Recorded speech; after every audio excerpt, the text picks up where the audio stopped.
আমরা আজকে থার্মোডাইনামিক্সের সেকেন্ড পার্টটাকে নিয়ে ডিসকাস করব। লাস্ট যে ক্লাসটা আমরা করেছিলাম সেই ক্লাসটাতে আমরা আইসোথার্মাল প্রসেস, অ্যাডিয়াবেটিক প্রসেস, এগুলোর যে ওয়ার্ক ডান সেগুলোকে নিয়ে আলোচনা করা হয়েছিল। তারপর আইসোথার্মাল আর অ্যাডিয়াবেটিক প্রসেসের যে কার্ভগুলো ছিল তার মধ্যে কোনটার স্লোপ বেশি, মানে কোন কার্ভটা স্টিপার, তো সেগুলোর আমরা ম্যাথমেটিক্যাল ট্রিটমেন্ট আমরা করেছিলাম। আজকে আমরা যেটা থেকে স্টার্ট করব আমাদের আজকের পড়াশুনো, সেটা হচ্ছে থার্মোডাইনামিক্সের এই যে অ্যাডিয়াবেটিক প্রসেস যেটা আছে, সেই অ্যাডিয়াবেটিক প্রসেসে আমরা একটা ফর্মুলা দেখেছিলাম P into V to the power gamma. তো এটার প্রুফটা সব বইতে থাকে না, খুব ইম্পর্ট্যান্ট একটা প্রুফ।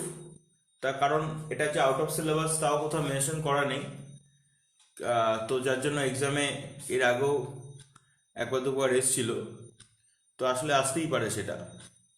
তো সেই পার্টটাকে নিয়ে আজকে আমরা ফার্স্টে কাজ করব, তারপর পরবর্তী নেক্সট যে পার্টগুলো আমাদের থাকবে সেগুলোকে নিয়ে আমরা তারপর ডিসকাশন করব। তো তাহলে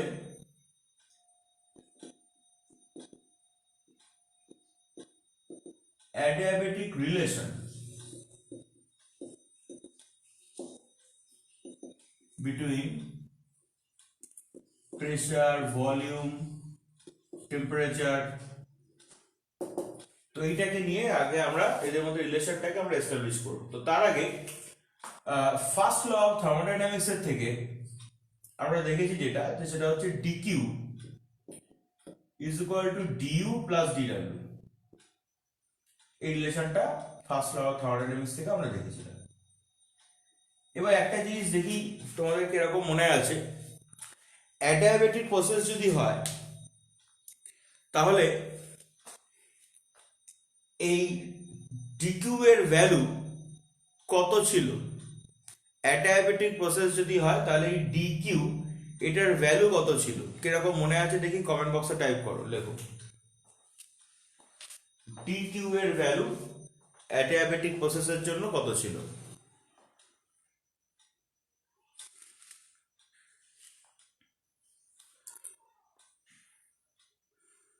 অ্যাডিয়াবেটিক প্রসেস যদি হয় তো তাহলে আমরা দেখেছিলাম যে সিস্টেম আর সারাউন্ডিং এর মধ্যে হিট এক্সচেঞ্জ হবে না, অর্থাৎ ডিকিউ সেটা অ্যাডিয়াবেটিক প্রসেসে এর ভ্যালু কত ছিল।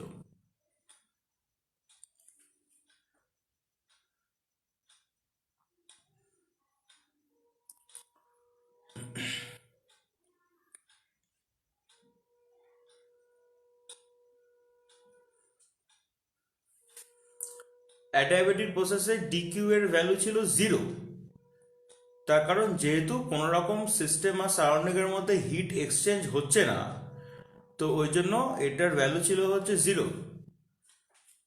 ঠিক আছে, তো এগুলো মনে রাখতে হবে। তাহলে অ্যাডিয়াবেটিক প্রসেস যদি হয় তাহলে ডিকিউ এর ভ্যালু হচ্ছে 0, তাহলে কি দাঁড়াচ্ছে না DU plus DW is equal to 0। তো ডিইউ মানে আমরা দেখেছি সিভিডিটি, সিভিটা ছিল specific heat at constant volume, DT হচ্ছে চেঞ্জ ইন টেম্পারেচার, আর ডিডব্লিউটা আমরা করেছিলাম এরকম T into DV is equal to 0। তো এখান থেকে একটা কাজ করা যায় যে সেটা হচ্ছে পি ডিভি, দেখো P V is equal to R T, যেটা আমরা দেখেছি P V is equal to R T. যদি আমরা 1 মোল গ্যাস, আইডিয়াল গ্যাস নিই, তাহলে P is equal to R T by V, এটাকে আমরা ইউজ করতে পারি। তাহলে সিভিডিটি প্লাস পি এর জায়গায় আমরা লিখছি আরটি বাই ভি, মানে হয়ে গেল নিচে D V by V is equal to 0। তো পিটাকে আমরা রিপ্লেস করলাম আরটি বাই ভি দিয়ে। এবার সিভি ডিটি আগে ছিল, তো টি দিয়ে ডিভাইড করলাম আমরা, প্লাস আর তারপরে আবার D V by V is equal to 0। সিভির সঙ্গে আর অ্যান্ড গামা এদের একটা ইন্টার রিলেশন একটা ছিল, সেটাও আমরা আগের দিন ক্লাসে পড়েছি। C V is equal to R divided by gamma minus 1, এটা আমরা এটা আগের দিন করেছিলাম। তো তাহলে এখানে আমরা সিভির জায়গাতে আর ডিভাইডেড বাই গামা মাইনাস 1 লিখতে পারি।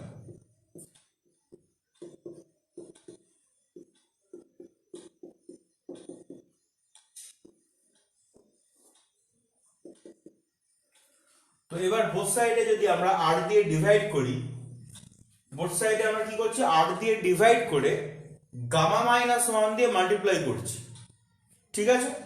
আর দিয়ে বোথ সাইডকে ডিভাইড করছি, তাহলে আরটা অফ হয়ে যাচ্ছে, থাকবে না, আর গামা মাইনাস 1 দিয়ে মাল্টিপ্লাই করছি, অর্থাৎ এখানে তাহলে এই পার্টটাই আর তাহলে থাকছে না, এখানে আগেরটা গামা মাইনাস 1 চলে আসবে। তাহলে ডিটি বাই টি প্লাস, তাহলে এখানে হয়ে গেল গামা মাইনাস 1 তারপর D V by V is equal to 0। তাহলে দেখো মোটামুটি ভেরিয়েবল সেপারেশন আমরা করেছি, ঠিক আছে। ভেরিয়েবল সেপারেশন করা হয়েছে D T by T plus gamma minus 1 into D V by V, যেরকম ভাবে ভেরিয়েবল সেপারেশন করেছি। এবার নেক্সট স্টেপ আমরা কি করব না, ইন্টিগ্রেশন করব। নেক্সট স্টেপ হচ্ছে আমরা এখানে ইন্টিগ্রেশন করব। তাহলে integration D T by T plus gamma minus 1 D V by V is equal to, দেখো ইন্টিগ্রেশন সাইন দিয়ে দিয়েছি মানে, তার মানে অলরেডি এটা ইন্টিগ্রেশন প্রসেসের মধ্যে চলে এসেছে। তো তার মানে রাইট সাইডও তাহলে ইন্টিগ্রাল অফ 0, তো কনস্ট্যান্ট কোয়ান্টিটিকে ডেরিভেটিভ করলে পরে 0 পাওয়া যায়, তার মানে নিশ্চয়ই 0 কে যদি ইন্টিগ্রেট করি তাহলে আমরা আবার কনস্ট্যান্ট পাবো, তাহলে এখানে আমরা লিখছি কনস্ট্যান্ট। বোঝা গেল কি বলতে চাইছি, কনস্ট্যান্ট কোয়ান্টিটিকে ডেরিভেটিভ করলে পরে 0 পাবো, তার মানে 0 কে যদি ইন্টিগ্রেট করি তাহলে কনস্ট্যান্ট পাবো, এখানে আমি কনস্ট্যান্ট লিখলাম। আর এখানে কিছু লিমিট আমরা ইউজ করছি না, মানে ইনডেফিনিট ইন্টিগ্রেশন এই ফরম্যাটেই আমরা করছি। তাহলে এখানে বা যদি আমরা এখানে এমনি নরমাল যদি লিমিট আমরা ইউজ করিও, তাহলে এখান থেকে আমরা 0 টু টি ধরো করলাম, বা ধরো এখানে 0 টু ভি আমরা ইউজ করলাম, তাহলে সেক্ষেত্রে কিরকম আসবে, ln T plus gamma minus 1 এখানে আসবে ln V is equal to constant. প্রত্যেকের আশা করি মনে আছে। এখানে ln মানে হচ্ছে লগ বেস ই, তাহলে ln এখানে হবে হচ্ছে টি, মানে ln T upper limit T lower limit 0, তাহলে শুধুমাত্র ln টি থাকছে। আচ্ছা, এবার লগের ক্ষেত্রে আগে কোএফিসিয়েন্ট থাকলে সেটা পাওয়ার ফর্মে চলে আসে, তাহলে ln T plus ln V to the power gamma minus 1 is equal to constant. এবার লগের ক্ষেত্রে সাম থাকলে পারে সেটা আবার প্রোডাক্ট হয়ে যায়, তাহলে ln T into V to the power gamma minus 1 এটা তাহলে কনস্ট্যান্ট। কোনো কিছু লগারিদমিক ভ্যালু যদি কনস্ট্যান্ট হয়, কোনো একটা ডেটার লগারিদমিক ভ্যালু যদি কনস্ট্যান্ট হয়, তার মানে ডেটাটা ইটসেলফ কনস্ট্যান্ট, তার মানে এখানে যে এক্সপ্রেশনটা আছে এটা তাহলে ইটসেলফ কনস্ট্যান্ট, তাহলে T into V to the power gamma minus 1 is equal to constant. এটা যেটা আমরা পেলাম এখানে, এটা হচ্ছে টেম্পারেচার আর ভলিউমের মধ্যে adiabatic relation, adiabatic relation between the temperature and volume, temperature আর ভলিউমের মধ্যে অ্যাডিয়াবেটিক রিলেশন। এই টেম্পারেচার আর ভলিউমের মধ্যে যে অ্যাডিয়াবেটিক রিলেশনটা আমরা পেলাম, এখান থেকে আমরা প্রেসার আর ভলিউমের মধ্যে অ্যাডিয়াবেটিক রিলেশনে মুভ করতে পারবো। কি করে মুভ করতে পারবো, টেম্পারেচারটাকে যদি আমরা সরিয়ে দিই, ধর আমি এখানে নোট বলে লিখছি, টেম্পারেচারকে সরিয়ে দিলে পর আমরা কি পাচ্ছি পিভি বাই আর, তাহলে টেম্পারেচারকে সরিয়ে দিলে আমরা পাচ্ছি পিভি বাই আর, তারপর V to the power gamma minus 1 is equal to constant.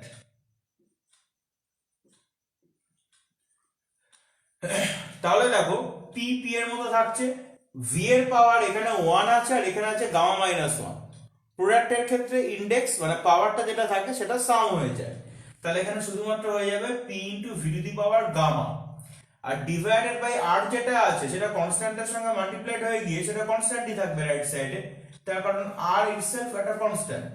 তাহলে আমরা পেয়ে গেলাম P into V to the power gamma is equal to constant. এটা আমরা একটা রিলেশন পেয়ে গেলাম।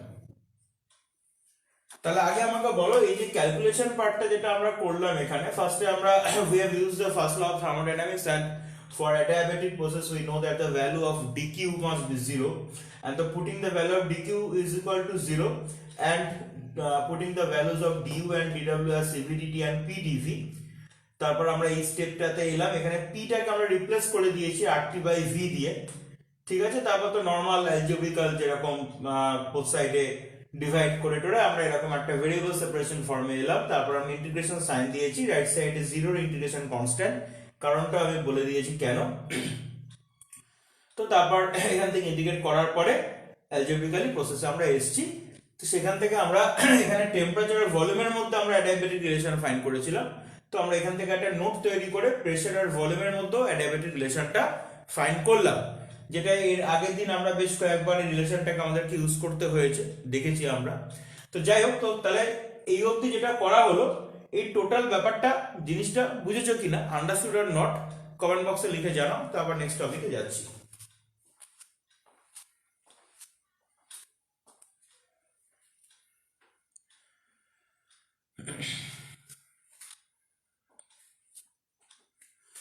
আর এখান থেকে আরেকটা কাজও করা যেতে পারে, ধরো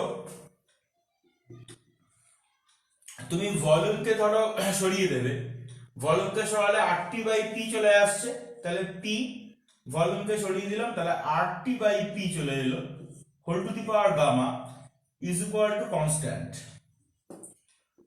তাহলে এখানে পি আর নিচে পি এর পাওয়ার গামা, তাহলে দেখো এরকম আসছে T to the power gamma divide by P to the power gamma minus 1 is equal to constant.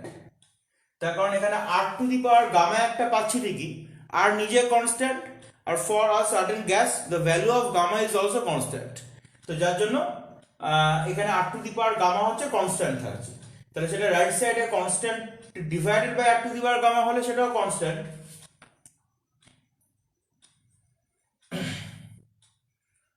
ঠিক আছে। তো তাহলে পরে আমরা এখানে টেম্পারেচার আর প্রেসারের মধ্যে এটাকে একটু আলাদা করে এরকম ভাবে লেখা যেতে পারে,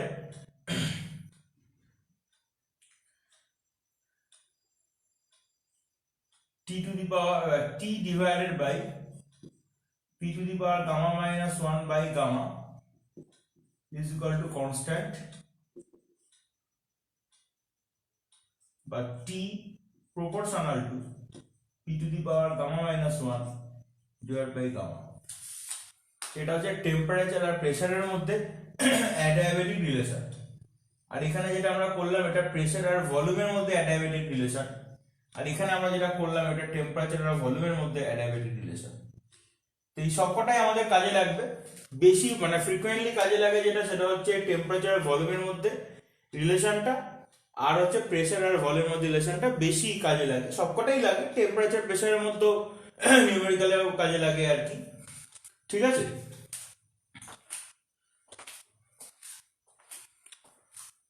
আচ্ছা, এবারে তোমাদের ফিডব্যাক গুলো দেখি সবাই ঠিকঠাক বুঝলে কিনা। আচ্ছা,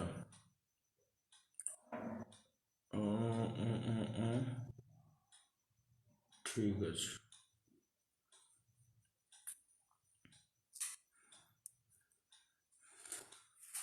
তো এই হচ্ছে ঘটনা।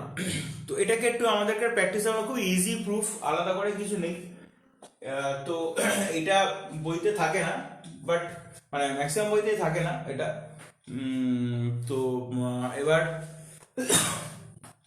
এটা একটু ভালো করে প্র্যাকটিসের মধ্যে রাখতে হবে। এটা এমনি পরবর্তীকালে তো তোমাদের মানে যখন বিএসসি বা বিটেক যখন পড়বে তখন ফিজিক্যাল কেমিস্ট্রির মধ্যে প্রুফটা আছে, সেম প্রুফ এটা ফিজিক্যাল কেমিস্ট্রির মধ্যে আছে, থার্মোডাইনামিক্সের মধ্যে। ঠিক আছে।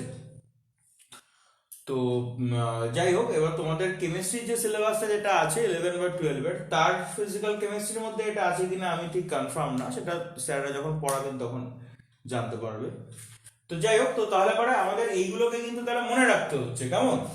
টি into V to the power gamma minus one is equal to constant, P into V to the power gamma is equal to constant, আর এই পার্টটা আমাদেরকে মনে রাখতে হচ্ছে। এবার নেক্সট হচ্ছে আমরা যে এখানে যাব,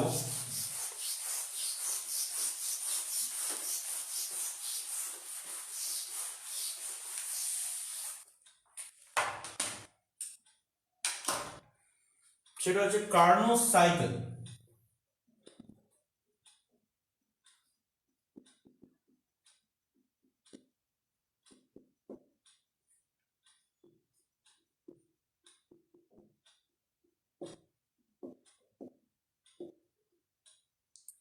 এটা কিন্তু very very important topic, Carnot's cycle. এখানে টিটা হচ্ছে সাইলেন্ট, ওই জন্য এখানে কার্নটস আমরা বলবো না, বলবো কার্নোস সাইকেল। ঠিক আছে, তাহলে এটা খুব ইম্পর্ট্যান্ট টপিক একটা। তো আমি কি করছি দেখো, আগে আগে আমি এখানে একটা গ্রাফ প্লট করছি।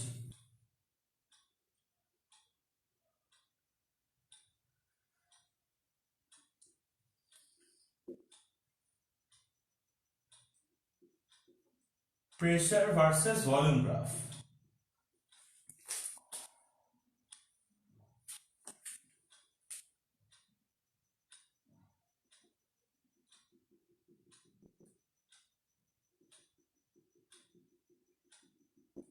আমি ফার্স্টে দুটো ডটেড কার্ভ আমি ড্র করলাম। এই ডটেড কার্ভ দুটো হচ্ছে আইসোথার্মাল লাইনস।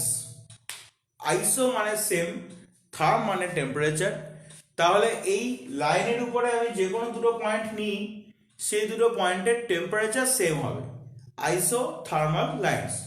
দেখবে অনেক সময় রিজিওনাল জিওগ্রাফিতে এরকম তোমরা নিশ্চয়ই পড়েছো, যে ধরো বিভিন্ন জায়গাগুলো আছে, সাপোজ ধরো দেখলাম যে একটা আইসোথার্মাল লাইন কলকাতার উপর দিয়ে, চেন্নাইয়ের উপর দিয়ে, বা অন্যান্য বিভিন্ন যে সমস্ত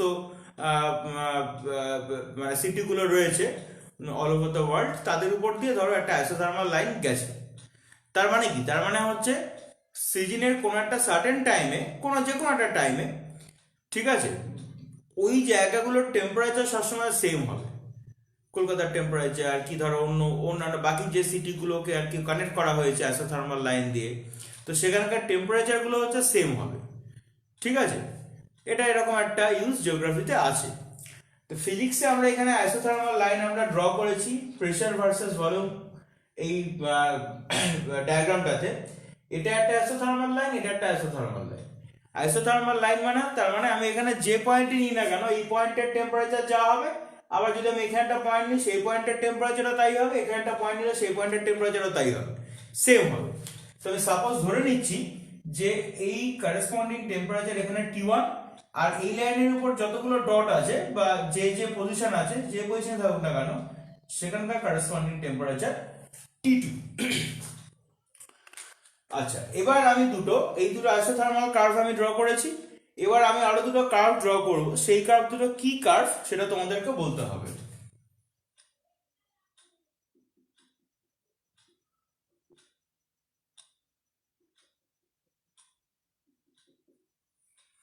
এবার বলো, এই যে দুটো কার্ভ আমি ড্র করলাম, এই কার্ভ দুটো কি টাইপের কার্ভ, মানে কোন প্রসেসের করেসপন্ডিং কার্ভ?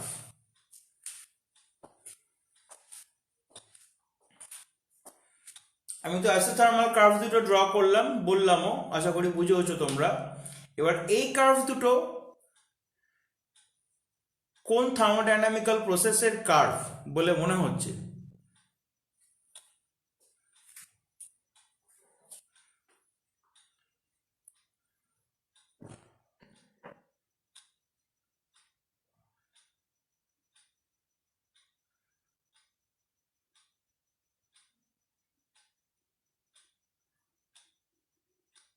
খুব তাড়াতাড়ি কমেন্ট বক্সে লেখো।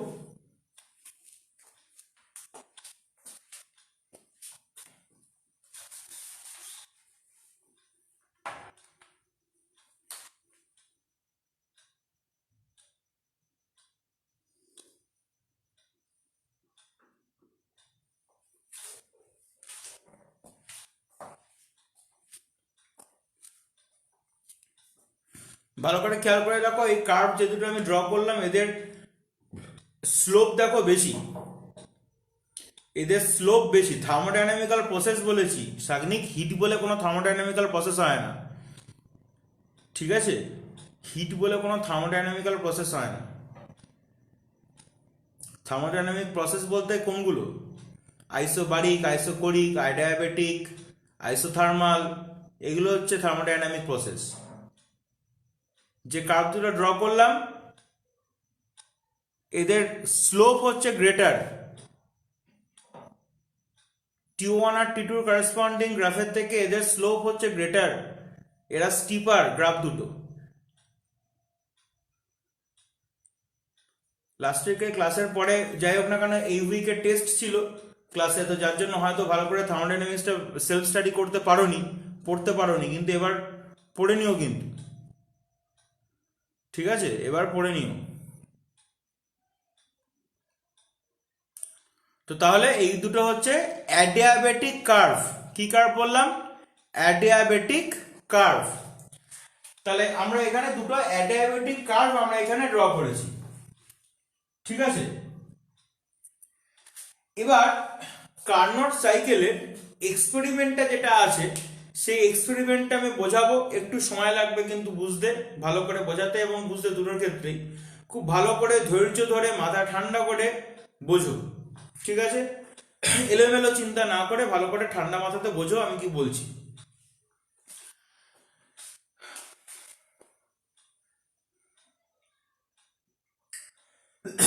একটা ভেসেল নেওয়া হলো, যে ভেসেলটার এখানে একটা পিস্টন দিয়ে আটকানো আছে, আর এখানে একটা ফ্লোর আছে, মানে এর যে ফ্লোরটা যেটা, তার নিচে একটা মুভেবল একটা প্লেটের মতো আছে,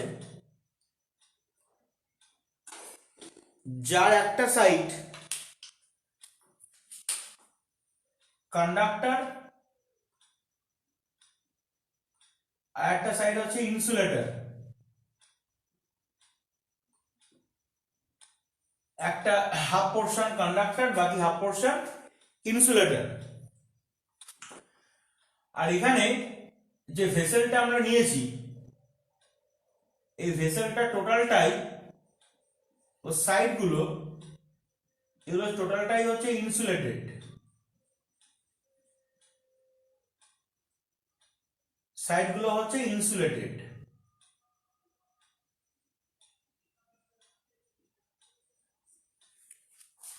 তো এই ভেসেলটার মধ্যে গ্যাসিয়াস সাবস্ট্যান্স নেওয়া হয়েছে, ভেসেলটার মধ্যে গ্যাসিয়াস সাবস্ট্যান্স নেওয়া হয়েছে।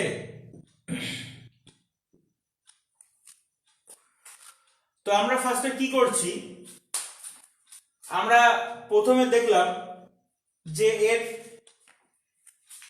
প্রেসার, ভলিউম আর টেম্পারেচার, প্রেসার, ভলিউম আর টেম্পারেচার P1, V1, T1, এটা একদম ইনিশিয়ালি এই জায়গাটাতে ও ছিল। ইনিশিয়ালি এই মানে প্যারামিটারস গুলো P1, V1 আর T1 ছিল। প্রেসারটা ছিল P1, ভলিউমটা ছিল V1, করেসপন্ডিং টেম্পারেচারটা ছিল, অ্যাবসলিউট স্কেলের টেম্পারেচার ছিল T1, ঠিক আছে? আচ্ছা, ভিডিও কোয়ালিটি ঠিকঠাক যাচ্ছে কিনা আমি একটু একবার চেক করে নিই। হ্যাঁ,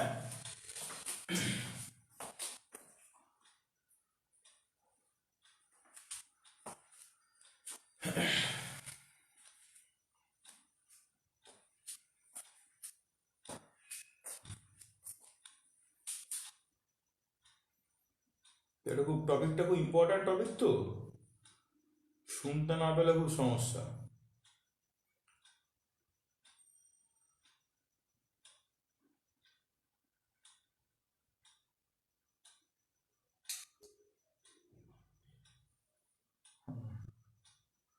ঠিক আছে, ঠিক আছে। কোনো কারণে যদি দেখিস যে মানে আমি তো বোঝাতে বোঝাতে ক্যামেরার সামনে গিয়ে দেখতে পাচ্ছি না, ব্যাক সাইডটা রয়েছে আমার এদিকে, যদি কোনো সময় দেখিস যে কোনো কারণে ভিডিও কাট হয়ে গেল বা কোনো সমস্যা হয়েছে, এই যে 9836835474 আমার এই যে নাম্বারটা আছে এই ফোনের, ভোডাফোনের যে নাম্বারটা, এটাতে আমাকে ফোন করবি, ঠিক আছে? কারণ ক্লাসটা আমি অন্য একটা ফোন থেকে নিচ্ছি, এই ফোনটাতে আমাকে ফোন করবি, আমাকে সঙ্গে সঙ্গে কিন্তু জানাবি, নাহলে আদারওয়াইজ আমি এদিকে বুঝেই যাচ্ছি এদিকে হয়তো ভিডিও অফ হয়ে বসে আছে, তখন সেক্ষেত্রে সমস্যা হয়ে যাবে। কেমন? দেখ, তাহলে ইনিশিয়ালি এই ব্যাপারটা ছিল। এরপরে এবার আমরা যেটা করব সেটা কি করছি, এই যে পিস্টনটা রয়েছে, আচ্ছা এখানে এই কন্ডাক্টর আর ইনসুলেটরের এই যে প্লেটটা যেটা, এটা হচ্ছে তোমার স্লাইড করতে পারি ইজিলি, মানে আমি ইচ্ছা মতো এটাকে স্লাইড করে নিচটাতে ইনসুলেটর নিয়ে চলে আসতে পারি, আবার এটাকে স্লাইড করে নিচটাতে আমি কন্ডাক্টর নিয়ে চলে আসতে পারি, মানে কন্ডাক্টিং পোর্শনটাকে নিয়ে আমি চলে আসতে পারি। তো চারপাশে ইনসুলেটেড করা, একমাত্র হিট এক্সচেঞ্জ যদি হতে পারে তাহলে এইখান থেকে একমাত্র হিট এক্সচেঞ্জ হওয়াটা সম্ভব, মানে এই রাস্তা দিয়ে সম্ভব। আর যদি আবার ইনসুলেটেড পোর্শনটাকে আমি এখানে নিয়ে চলে আসি, তাহলে হিট এক্সচেঞ্জ এই ওয়াল দিয়েও হবে না, ফ্লোর দিয়েও হবে না। তো এবার আমরা প্রথমে এবার কি করছি, যে সেটা হচ্ছে এইখানে আমি এখানে এবার স্টেপ 1 আমি ড্র করছি, এখানে স্টেপ 1 একটু রাফ স্কেচ করছি।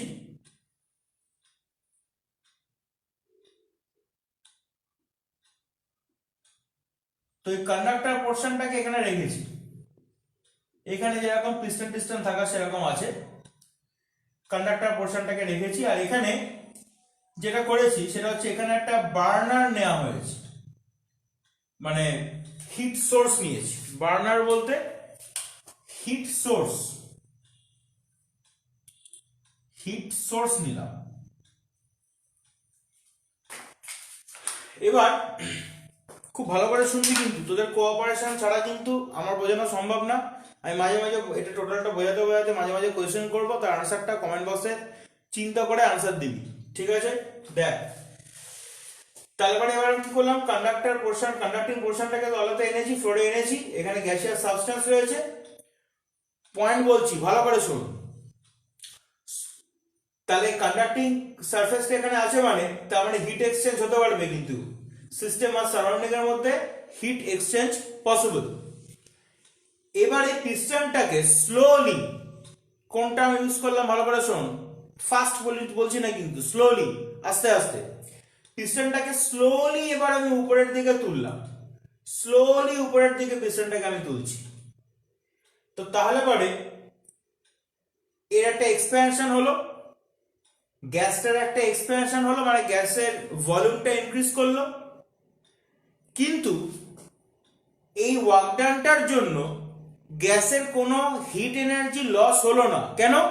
তার কারণ এই হিট সোর্সের থেকে এইখানে হিটের সাপ্লাইটা থাকছে, সেই হিটের সোর্সটা থেকে এইখানে হিটের সাপ্লাইটা থাকছে। Suppose Q1 amount of heat এখানে ওয়ার্কডানের জন্য কাজে লেগেছে, ওয়ার্কডানের জন্য Q1 অ্যামাউন্ট অফ হিট এখানে লেগেছে, সেই হিটটা এই হিট সোর্স ওকে সাপ্লাই দিয়ে দিয়েছে, ও নিজের টেম্পারেচারের কোনো চেঞ্জ হয়নি। আর একটা পয়েন্ট বললাম, কিন্তু যেহেতু এখানে কোনো রকম হিটের কোনো ল্যাকিং হচ্ছে না, যার জন্য গ্যাসিয়াস সাবস্টেন্সটার প্রেসারের চেঞ্জ হয়েছে, ভলিউমের চেঞ্জ হয়েছে, প্রেসারের হয়তো চেঞ্জ হয়ে প্রেসারটা হয়তো সাপোজ হয়েছে P2, ভলিউমটা ইনক্রিজ করে ভলিউম হয়তো হয়েছে V2, কিন্তু টেম্পারেচার T1ই আছে, টেম্পারেচারে কোনো চেঞ্জ হয়নি। তাহলে গ্যাসের ভলিউম এক্সপ্যানশন হলো, টেম্পারেচারে কোনো রকম চেঞ্জ হলো না, ঠিক আছে? তাহলে এটা কি প্রসেস? চারটে অপশন দিচ্ছি, ভালো করে শোন। Isothermal expansion, isothermal compression, adiabatic expansion, adiabatic compression. এই চারটের মধ্যে কোনটা টেম্পারেচার কনস্ট্যান্ট আছে? হিট এক্সচেঞ্জ হয়েছে, প্রসেসটা হচ্ছে স্লো, আর গ্যাসের এক্সপ্যানশন হয়েছে, মানে ওয়ার্ক ডান করেছে gas, work done by the gas হয়েছে। এটা চারটের মধ্যে কি? কমেন্ট বক্সে লেখ।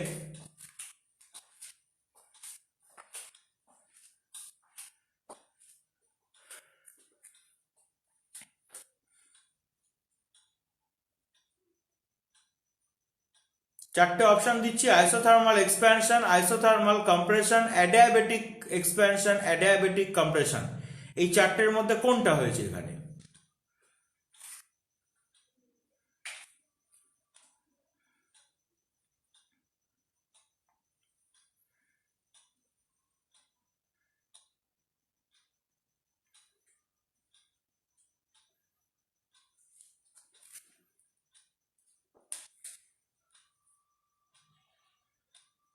ভেরি গুড, আইসোথার্মাল এক্সপ্যানশন, একদম ঠিক আনসার দিয়েছিস, আইসোথার্মাল এক্সপ্যানশন। এদিকে আইসোথার্মাল, টেম্পারেচারে কোনো চেঞ্জ হয়নি, এদিকে গ্যাসের এক্সপ্যানশন হয়েছে, ওই জন্য আইসোথার্মাল এক্সপ্যানশন। ঠিক আছে, তাহলে আইসোথার্মাল এক্সপ্যানশন হলো। তাহলে ফার্স্ট যে প্রসেসটা দেখ, এবার আমি গ্রাফে চলে এলাম।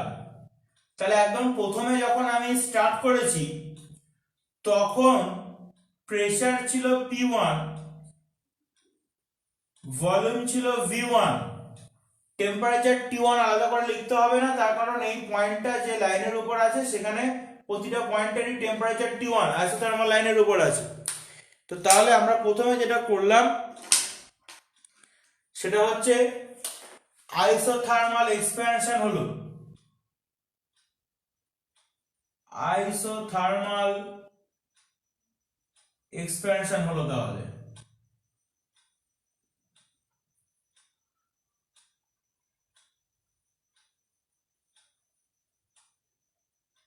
আইসোথার্মাল এক্সপ্যানশন হলো, তাহলে এটা হচ্ছে আইসোথার্মাল এক্সপ্যানশন।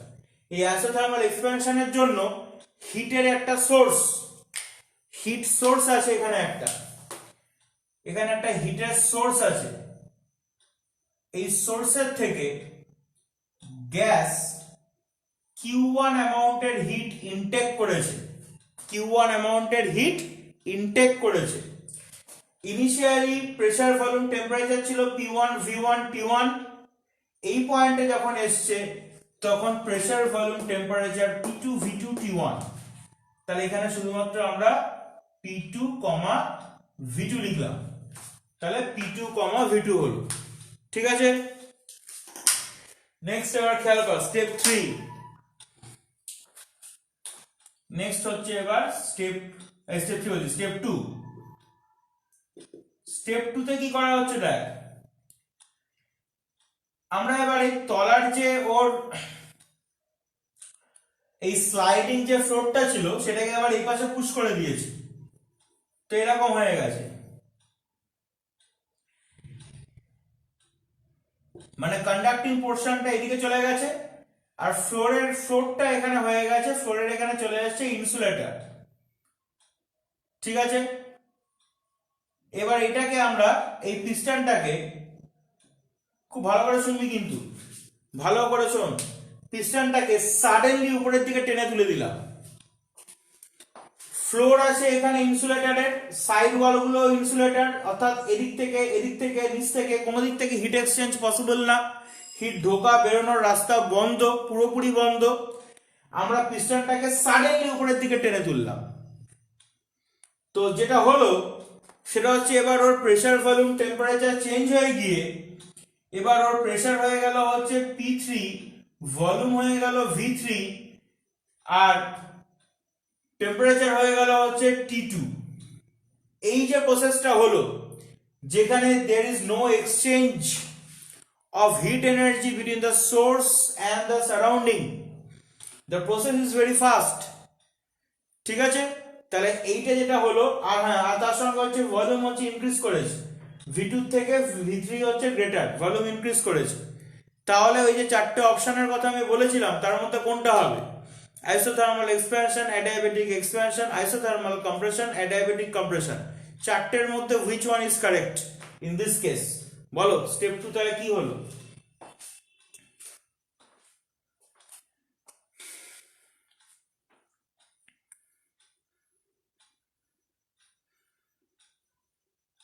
আমি এই যে পড়াচ্ছি আমার সঙ্গে সঙ্গে ভালো করে করে বোঝ, তাহলে দেখবি অনেকটা ক্লিয়ার হয়ে যাবে। আর কালকে সকালের মধ্যে একবার এটাকে প্র্যাকটিস করে নিবি।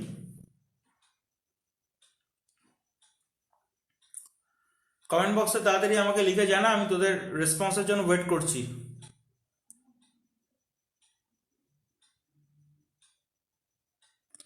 Very good. Adiabatic expansion, adiabatic expansion. তাহলে অ্যাডিয়াবেটিক এক্সপ্যানশন হলো। তাহলে এবার এই লাইনটা অ্যাডিয়াবেটিক লাইন ছিল,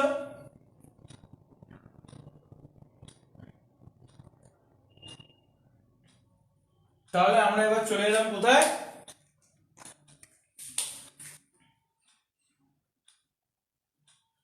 এইখানে হচ্ছে pressure P3, volume V3, pressure P3, volume V3, আর টেম্পারেচার আলাদা করে লেখার কিছু নেই, তার কারণ এই পয়েন্টটা এই T2 লাইনের উপরে আছে, টেম্পারেচার T2। তো যেটা এখানে হলো সেটা হচ্ছে অ্যাডিয়াবেটিক এক্সপ্যানশন। ঠিক আছে, তারপর এবার স্টেপ 3 দেখ। স্টেপ 3,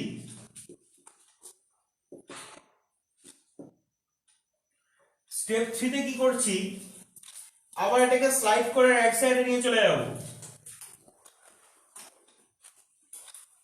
স্লাইড করে রাইট সাইডে নিয়ে চলে গেলাম, তলায় চলে এলো কন্ডাক্টর, ফ্লোরটা হয়ে গেল কন্ডাক্টিং ফ্লোর। আর এখানে এই যে পিস্টনটা যেটা রয়েছে, ঠিক আছে, এটাকে স্লোলি নিচের দিকে মুভ করাচ্ছি, স্লোলি পিস্টনটাকে নিচের দিকে মুভ করাচ্ছি। আর এইখানে আমরা যেটা করেছি সেটা হচ্ছে এখানে রেখেছি হিট সিঙ্ক, এখানে রেখেছি হিট সিঙ্ক, মানে যে হিটটাকে অ্যাবজর্ব করে নেবে। তো তাতে কি হবে, যখন আমরা এই পিস্টনটাকে নিচের দিকে স্লোলি যখন আমরা প্রেস ডাউন করছি, তো গ্যাসের ভলিউমটা ডিক্রিজ করছে, এইখানে হচ্ছে work done on the gas.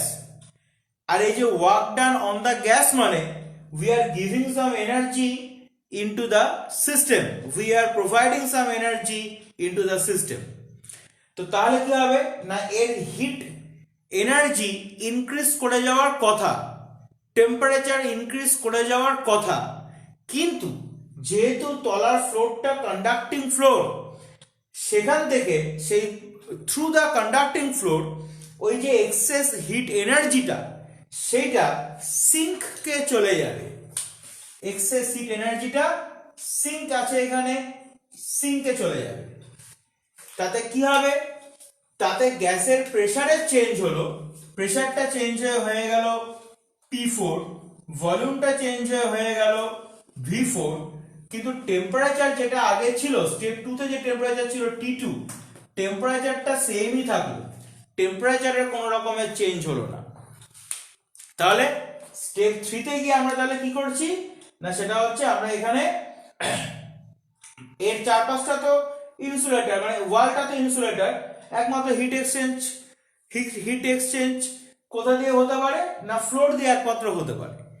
তা আমি তলাটাতে আমরা এখানে কন্ডাক্টিং ফ্লোরটাকে প্রেস করলাম, ঠিক আছে, পিস্টনটাকে প্রেস ডাউন করে দিয়েছি, তাহলে গ্যাসের কম্প্রেশন হলো একটা, কিন্তু আমরা এখানে যেহেতু এই কন্ডাক্টিং ফ্লোরটাকে রেখেছি, তাহলে heat exchange takes place, heat exchange হয়েছে, এক্সেস যে হিটটা এখানে জমেছিল তৈরি হওয়ার কথা, সেইটা এখানে সিঙ্কে এক্সেস হিটটা বেরিয়ে চলে গেছে। তো তাতে কি হলো, টেম্পারেচারে কোনো রকম চেঞ্জ হলো না, বাট প্রেসারে চেঞ্জ হয়েছে আর ভলিউমটা ডিক্রিজ করেছে, এই হচ্ছে ব্যাপার। ঠিক আছে, তাহলে এবার বলো এটা এই চারটে প্রসেস যেটার কথা বলছিলাম তার মধ্যে কোনটা হবে? Isothermal expansion, adiabatic expansion, isothermal compression, adiabatic compression, তার মধ্যে এটা কি হবে? একজন অলরেডি আনসার দিয়েছে, আইসোথার্মাল কম্প্রেশন বলে আনসার দিয়েছে। আমি বাকিদের থেকেও ফিডব্যাক পেতে চাইছি।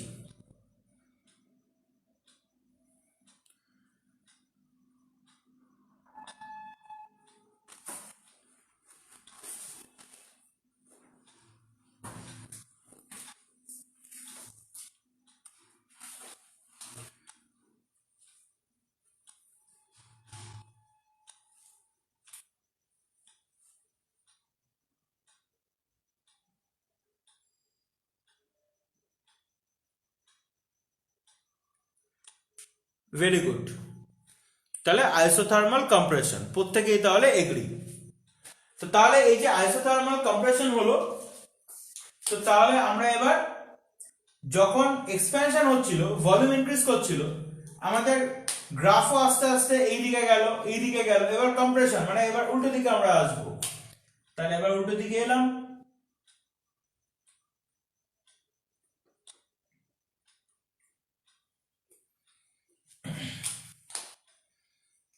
এই পয়েন্টের প্রেসার ভলিউম টেম্পারেচার হচ্ছে P4, V4 হচ্ছে প্রেসার আর ভলিউম রেসপেক্টিভলি। টেম্পারেচার আলাদা করে লেখার কিছু নেই, তখন এই পয়েন্টটা যে লাইনের উপর আছে সেখানকার টেম্পারেচার হচ্ছে T2।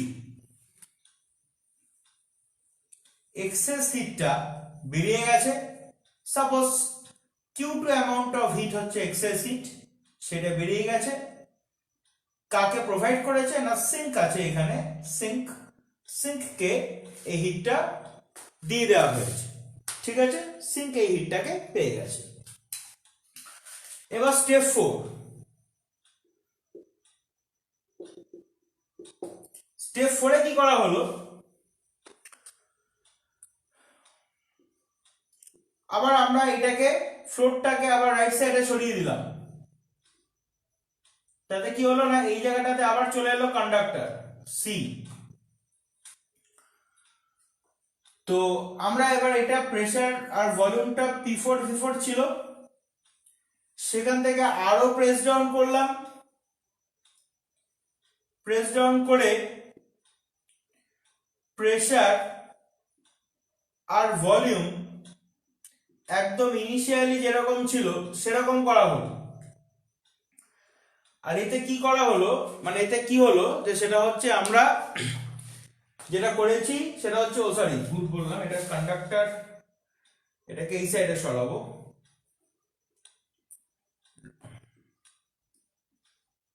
মানে এখানে ইনসুলেটর আর কি, ইনসুলেটর মানে যেরকম আমরা স্টেপ 2 তে করেছিলাম। হ্যাঁ, তো তারপর হচ্ছে এবার আমরা এটাকে এইদিকে ছিল, এবার আমরা এটাকে লেফট সাইডে সরিয়েছি, তলাতে ইনসুলেটর চলে আসছে, তারপরে ইনসুলেটেড ফ্লোর হয়ে গেল। আর সাইড ওয়ালগুলো তো এমনিতে ইনসুলেটেড, এখান থেকে হিট এক্সচেঞ্জ পসিবল না। এবার আমরা কি করলাম, এবার এই যে পিস্টনটা আছে, পিস্টনটাকে এবার আমরা সাডেনলি প্রেস ডাউন করলাম, পিস্টনটাকে আমরা সাডেনলি প্রেস ডাউন করলাম, সাডেনলি নিচের দিকে প্রেস ডাউন করলাম। তো তাতে কি হলো, গ্যাসের একটা কম্প্রেশন হলো, কম্প্রেশন হলো। এবার তার মানে work done on the gas হলো, ঠিক আছে, work done on the gas হলো। তো তার মানে এই গ্যাসের মধ্যে একটা হিট এনার্জি ইনক্রিজ করছে, কিন্তু সেই হিট এনার্জিটা এখানে বেরিয়ে যাওয়ার কোনো রাস্তা নেই, ঠিক আছে, হিট এনার্জিটা বেরিয়ে যাওয়ার কোনো রাস্তা নেই।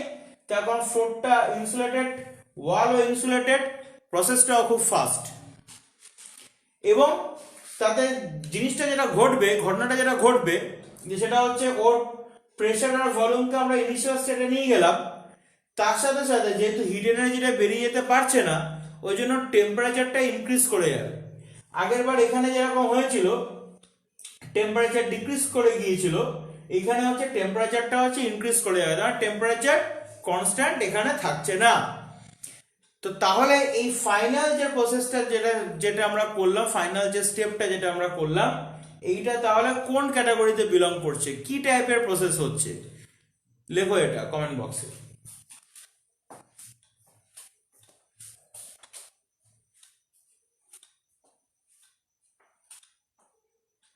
হ্যাঁ, ভেরি গুড, অ্যাডিয়াবেটিক কম্প্রেশন। বা এটা আমি জিজ্ঞাসা করার আগেই তোর আনসার দিয়ে দিয়েছিস।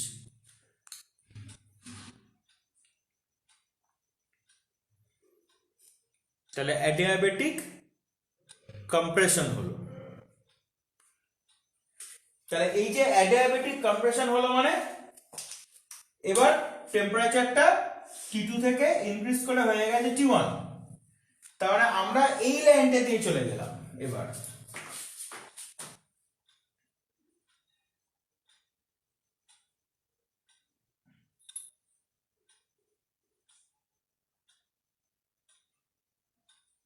ঠিক আছে, আমরা এবার এই লাইনটা থেকে তাহলে P4 V4 T2, P4 V4 temperature এখানে T2, P4 V4 T2 থেকে আমরা চলে গেলাম আবার P1 V1 T1।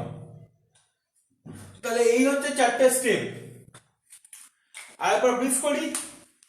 তাহলে প্রথমে যেটা হয়েছে, যদি আমরা এগুলোর কিছু নাম ধাম দিয়ে দিই এখানে, ভাল লাগবে দেখতে। এই পয়েন্টটা সাপোজ পয়েন্ট এ, এই পয়েন্টটা পয়েন্ট বি, এই পয়েন্টটা পয়েন্ট সি, এই পয়েন্টটা পয়েন্ট ডি, চারটে পয়েন্ট। তাহলে on this PV diagram, starting from A to B via C via D, we are reaching point A finally. So it is a cyclic process, and for this reason it is named as a cycle after the name of a famous scientist Carnot. তো এই যে সাইকেলটা, এটা হচ্ছে Carnot cycle বলছে, তার কারণ এ থেকে স্টার্ট করে আবার ঘুরে আবার আমরা এতেই চলে গেলাম। তার মধ্যে চারটে ইন্টারমিডিয়েট স্টেপ আছে। কি কি না, from A to B it is an isothermal expansion. Isothermal expansion, আর এই আইসোথার্মাল এক্সপ্যানশনের জন্য যে হিট এনার্জিটা দরকার সেটা কে সাপ্লাই করেছে না, সোর্স সাপ্লাই করেছে। তারপর এবার আমরা চলে গেলাম B2C। B2C প্রসেসটা হচ্ছে এই যে B2, এখানে স্টেপ 2, এই B2C প্রসেসটা হচ্ছে অ্যাডিয়াবেটিক এক্সপ্যানশন। এখানে ভলিউম ইনক্রিজ করেছে বাট টেম্পারেচার কিন্তু চেঞ্জ হয়ে গেছে, T1 থেকে T2 হয়ে গেছে, টেম্পারেচার ফল করে গেছে। Adiabatic expansion, adiabatic expansion expand করেছি। এখানে ইন্টারনাল এনার্জি যেটা ছিল সেটাই ওয়ার্ক ডানের জন্য কাজে লেগেছে। তো অটোমেটিক্যালি এর যে হিট মানে টোটাল যে হিট কন্টেন্ট যেটা ছিল সেটা ডিক্রিজ করে গেছে, তো যার জন্য টেম্পারেচারটা ডিক্রিজ করে গেছে। তারপর আবার আমরা গেছি C2D। C2Dটা হচ্ছে আবার আমাদের আইসোথার্মাল কম্প্রেশন, মানে এরকম কেসটা। তো সেখানে টেম্পারেচারে কোনো চেঞ্জ হয়নি বাট ভলিউম ডিক্রিজ করে গেছে, প্রেসারের চেঞ্জ হয়েছে, এই সমস্তগুলো হয়েছে। তারপর এবার আমরা D2A চলে গেছি ফাইনালি, সেটা হচ্ছে আবার অ্যাডিয়াবেটিক কম্প্রেশনের মধ্যে পড়ছে। আর খুব ভালো করে খেয়াল করলে বুঝতে পারবি, যখন এক্সপ্যানশন গুলো যখন হচ্ছিল, এক্সপ্যান্ড করা মানে তো তাহলে প্রেসারকে ডিক্রিজ করাতে হবে। তো তাহলে দেখ যখন এ থেকে বি তে এসছে তখন দেখ এ পয়েন্টে যতটা প্রেসার, ঠিক আছে, এই যে প্রেসারের এই অ্যাক্সিসটাকে দেখলে বুঝতে পারবি, এ পয়েন্টে করসপন্ডিং প্রেসার হচ্ছে ধর এতটা, বি পয়েন্টের করসপন্ডিং প্রেসার এখানে, তো তার মানে এ পয়েন্টের থেকে বি পয়েন্টের প্রেসার ডিক্রিজ করেছে। বি এর থেকে সি এর প্রেসার, বি পয়েন্ট থেকে সি পয়েন্টের প্রেসার আরো বেশি ডিক্রিজ করেছে। সি থেকে ডি তে যখন গেছি তখন হচ্ছে আবার দেখ সি এর থেকে ডি এর আবার দেখ যদি প্রেসারটা দেখি তাহলে পরে হচ্ছে প্রেসার আবার ইনক্রিজ করেছে, কম্প্রেশনে যেরকম হয়। তারপর আবার ডি থেকে এতে গেছি তখন আবার প্রেসারটা আবার মানে ইনক্রিজ করেছে। তো যাই হোক, তো তাহলে পরে এই যে চারটি ইন্টারমিডিয়েট স্টেপ করে আমরা এ থেকে শুরু করে বি সি ডি হয়ে আবার এতে আমরা ব্যাক করলাম, যার জন্য আমরা বলছি যে কার্নট সাইকেল। তো এইটা এবার তারপর ম্যাথমেটিক্যাল ট্রিটমেন্ট আছে। ম্যাথমেটিক্যাল ট্রিটমেন্ট খুব ইজি, এবার বোঝালে বুঝতেই পারবি। আমাকে এবার শুধুমাত্র তোরা আমাকে এই ব্যাপারটাতে একটা মানে ফিডব্যাক দে যে এই চারটে স্টেপ তার সঙ্গে এই গ্রাফের এই যে রিলেশনটা, ঠিক আছে, যে গ্রাফটা আমরা এখানে ড্র করেছি, গ্রাফের এই যে রিলেশন, এই ব্যাপারটা তোরা বুঝেছিস কিনা এটা আমাকে বল। তারপরে এবার আমি ম্যাথমেটিক্যাল অ্যাপ্রোচে যাচ্ছি।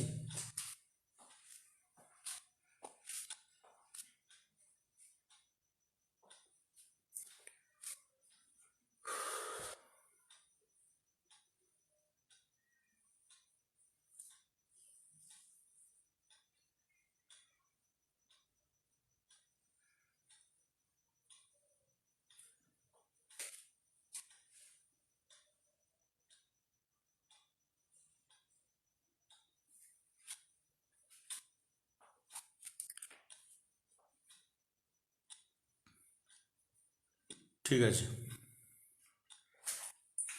ভালো কথা। তো তাহলে আমি এখানে এগুলোকে তাহলে আমরা মুছে দিলাম, আমাদের যেটা বোঝার আমরা বুঝে গেছি। আরেকটা জিনিস আমি একটু বলে দিই, যদি একটু পরে এগুলোকে নিয়ে ডিটেলস আমরা ডিসকাস করবো, সেটা একটা সবসময় মনে রাখবি যে সোর্স মানে এমন একটা জিনিস যার থেকে তুই যতই হিট নিস না কেন, আইডিয়াল সোর্স বলতে যেটা বোঝায় যে সেখান থেকে তুই যতই হিট নিস না কেন সেই সোর্সের টেম্পারেচার কোনো সময় ফল করবে না, ঠিক আছে। আর সিঙ্ক বলতে এমন একটা মানে হিট কন্টেন্টকে বোঝায় যাকে তুই যতই হিট প্রোভাইড করিস না কেন তার টেম্পারেচার কোনো সময় ইনক্রিজ করবে না, ঠিক আছে। তা সোর্স মানে সাপোজ মনে কর এই হাতটা ধর সোর্স, আমি এখান থেকে যতই আইডিয়াল সোর্স বলতে কি বলছে যে এখান থেকে যতই আমি হিট এক্সট্রাক্ট করি না কেন, নিই না কেন, এর টেম্পারেচার কোনো সময় ডাউন হবে না, টেম্পারেচার যা থাকার তাই থাকবে, যা ছিল তাই থাকবে, টেম্পারেচার কনস্ট্যান্ট থাকবে। আবার আইডিয়াল সিঙ্ক কি না, আইডিয়াল সিঙ্ক হচ্ছে তাকে তুমি যতই হিট প্রোভাইড করো না কেন তার টেম্পারেচারকে তুমি কোনো সময় ইনক্রিজ করতে পারবে না। তো তাহলে এখানে এই সোর্সটা যেটা আছে এই সোর্সেরও কি হচ্ছে টেম্পারেচারটা হচ্ছে T1, আর এখানে সিঙ্ক যেটা আছে সিঙ্কের টেম্পারেচারটা হচ্ছে T2। ঠিক আছে, ধর কোন একটা বার্নারের উপরে ধর আমি কোন একটা কেটলকে নিয়েছি, তার মধ্যে জল আছে, তো বার্নারে ফাইনালি কি হবে, বার্নারে যে টেম্পারেচার আছে ওর ওই যে ভেসেলটাকে আমি রেখেছি আর ওর মধ্যে যে কন্টেন্টটা যেটা আছে ওদেরও টেম্পারেচার বার্নারের টেম্পারেচারের সঙ্গে সেম হয়ে যাবে। ঠিক আছে, বা ধর আমি একটা বড় একটা আইস একটা ব্লক নিয়েছি, তার উপরে ধর আমি কোনো একটা মেটালিক কোনো একটা ভেসেলকে রেখে তার মধ্যে ধর জল বা কিছু রেখেছি, তাহলে সেটারও টেম্পারেচারটা ওর টেম্পারেচারের সঙ্গে সেম হয়ে যাবে ফাইনালি। তো এখানে এই যে T1 টেম্পারেচারটা যেটা আছে এই সোর্সের টেম্পারেচারটা এই T1 এই আছে, আর এখানে সিঙ্কের টেম্পারেচারটা হচ্ছে T2 তে আছে। তো যার জন্য এখানে কনস্ট্যান্ট একটা হিট ওকে সাপ্লাই করেছে A থেকে B তে যতক্ষণ এসছে, আবার এখানে C থেকে D তে হচ্ছে ও আবার সিঙ্কে হচ্ছে আবার হিট সাপ্লাই করেছে। তো যার জন্য ওর টেম্পারেচার এখানে সিঙ্কের টেম্পারেচারের সঙ্গে সেম, আর এখানে ওর টেম্পারেচার সোর্সের টেম্পারেচারের সঙ্গে সেম, মানে গরম করা আর ঠান্ডা করার মধ্যে যেরকম বোঝে ব্যাপারটা ঠিক সেরকম। ঠিক আছে, তো এবার যেটা আমরা এখানে করব যে সেটা হচ্ছে তাহলে A to B যেটা হয়েছে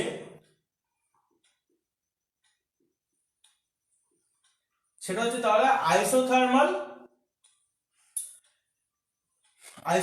এক্সপ্যানশন। আমি এখানে আইসো বলে লিখলাম শর্টে, আইসোথার্মাল এক্সপ্যানশন। তো সেক্ষেত্রে work done W1 is equal to nRT1 ln V2 by V1। আমরা এর আগের দিনের ক্লাসে আমরা আইসোথার্মাল ওয়ার্ক ডানের এক্সপ্রেশন আমরা দেখেছিলাম। তো সেখানে হচ্ছে আমাদের ছিল আর n মোল গ্যাস যদি নিই তাহলে nRT ln V2 by V1। Suppose আমরা এখানে n moles of ideal gas নিয়েছি, তো তাহলে এই যে A to B এখানে টেম্পারেচার আছে T1, তো এখানে T1 লিখলাম, n নাম্বার অফ মোলস আর হচ্ছে gas constant ln V2 by V1 final volume by initial volume. Final volume এখানে V2 আছে, ইনিশিয়াল ভলিউম V1 আছে, ওই জন্য ln V2 বাই V1 আমরা লিখেছি। তো এই ওয়ার্ক ডানটার জন্য গ্যাসকে একজন হিট সাপ্লাই করেছে, গ্যাস এই ওয়ার্ক ডানটা করার জন্য সোর্সের থেকে হিট ও নিয়েছে, সোর্স ওকে হিট প্রোভাইড করেছে, সেই হিটটা কত না Q1, সেই হিটটা হচ্ছে Q1। তো তার মানে এখানে এইটা Q1 এর সঙ্গে আবার ইকুয়াল, তাহলে এটা হয়ে গেল A to B। এবার আমরা করব B to C। B to C টা হচ্ছে adiabatic expansion. B to C টা হচ্ছে অ্যাডিয়াবেটিক এক্সপ্যানশন। অ্যাডিয়াবেটিক এক্সপ্যানশনের জন্য যে ওয়ার্ক ডানটা সেটা আমাদের ছিল CV।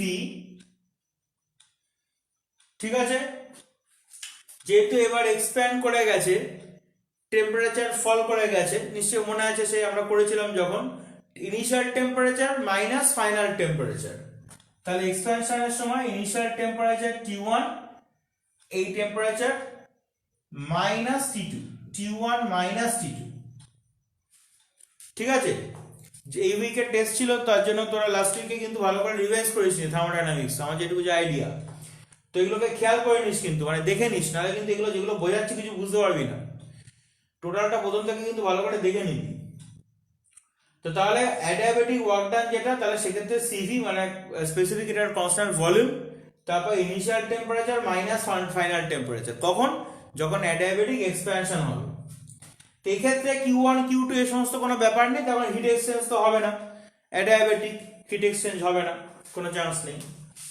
তারপর এবার আমরা চলে আসছি C to D। C থেকে D তে চলে এলাম। C থেকে D টা হচ্ছে আমাদের আবার আইসোথার্মাল কম্প্রেশন। তাহলে এবার আমি এখানে লিখলাম আইসো, এখানে লিখলাম কম্প, মানে আইসোথার্মাল কম্প্রেশন শর্টে লিখলাম। তাহলে সেক্ষেত্রে W3 এই যে ওয়ার্ক ডানটা, তার জন্য n হলো r হলো ফর্মুলা হচ্ছে nRT ln final volume by initial volume, তাহলে nr এই পাঁচটাতে টেম্পারেচার T2, তাহলে nr T2। এবার আইসোথার্মাল এক্সপ্যানশন যদি হয় তাহলে সেক্ষেত্রে হচ্ছে final volume divided by initial volume, কিন্তু এখানে যেহেতু কম্প্রেশন হয়েছে আমরা এখানে initial volume divided by final volume আমরা নেব, ঠিক আছে? Initial volume by final volume নেব কম্প্রেশন, এগুলো খেয়াল রাখবি কিন্তু। তো তাহলে এখানে হচ্ছে nRT2 হয়ে গেল, তারপর হচ্ছে ln, ঠিক আছে? তো তারপরে হচ্ছে আমরা এখান থেকে নিচ্ছি ইনিশিয়াল ভলিউম মানে V3 বাই ফাইনাল ভলিউম মানে V4, এই হচ্ছে ব্যাপার। তাহলে হয়ে গেল W3। এইটার জন্য হিটটা কি হয়েছে, এটা এইটা মানে এই যে ভ্যালুটা এটা হচ্ছে Q2 এর সঙ্গে ইকুয়াল হবে, তাই তো?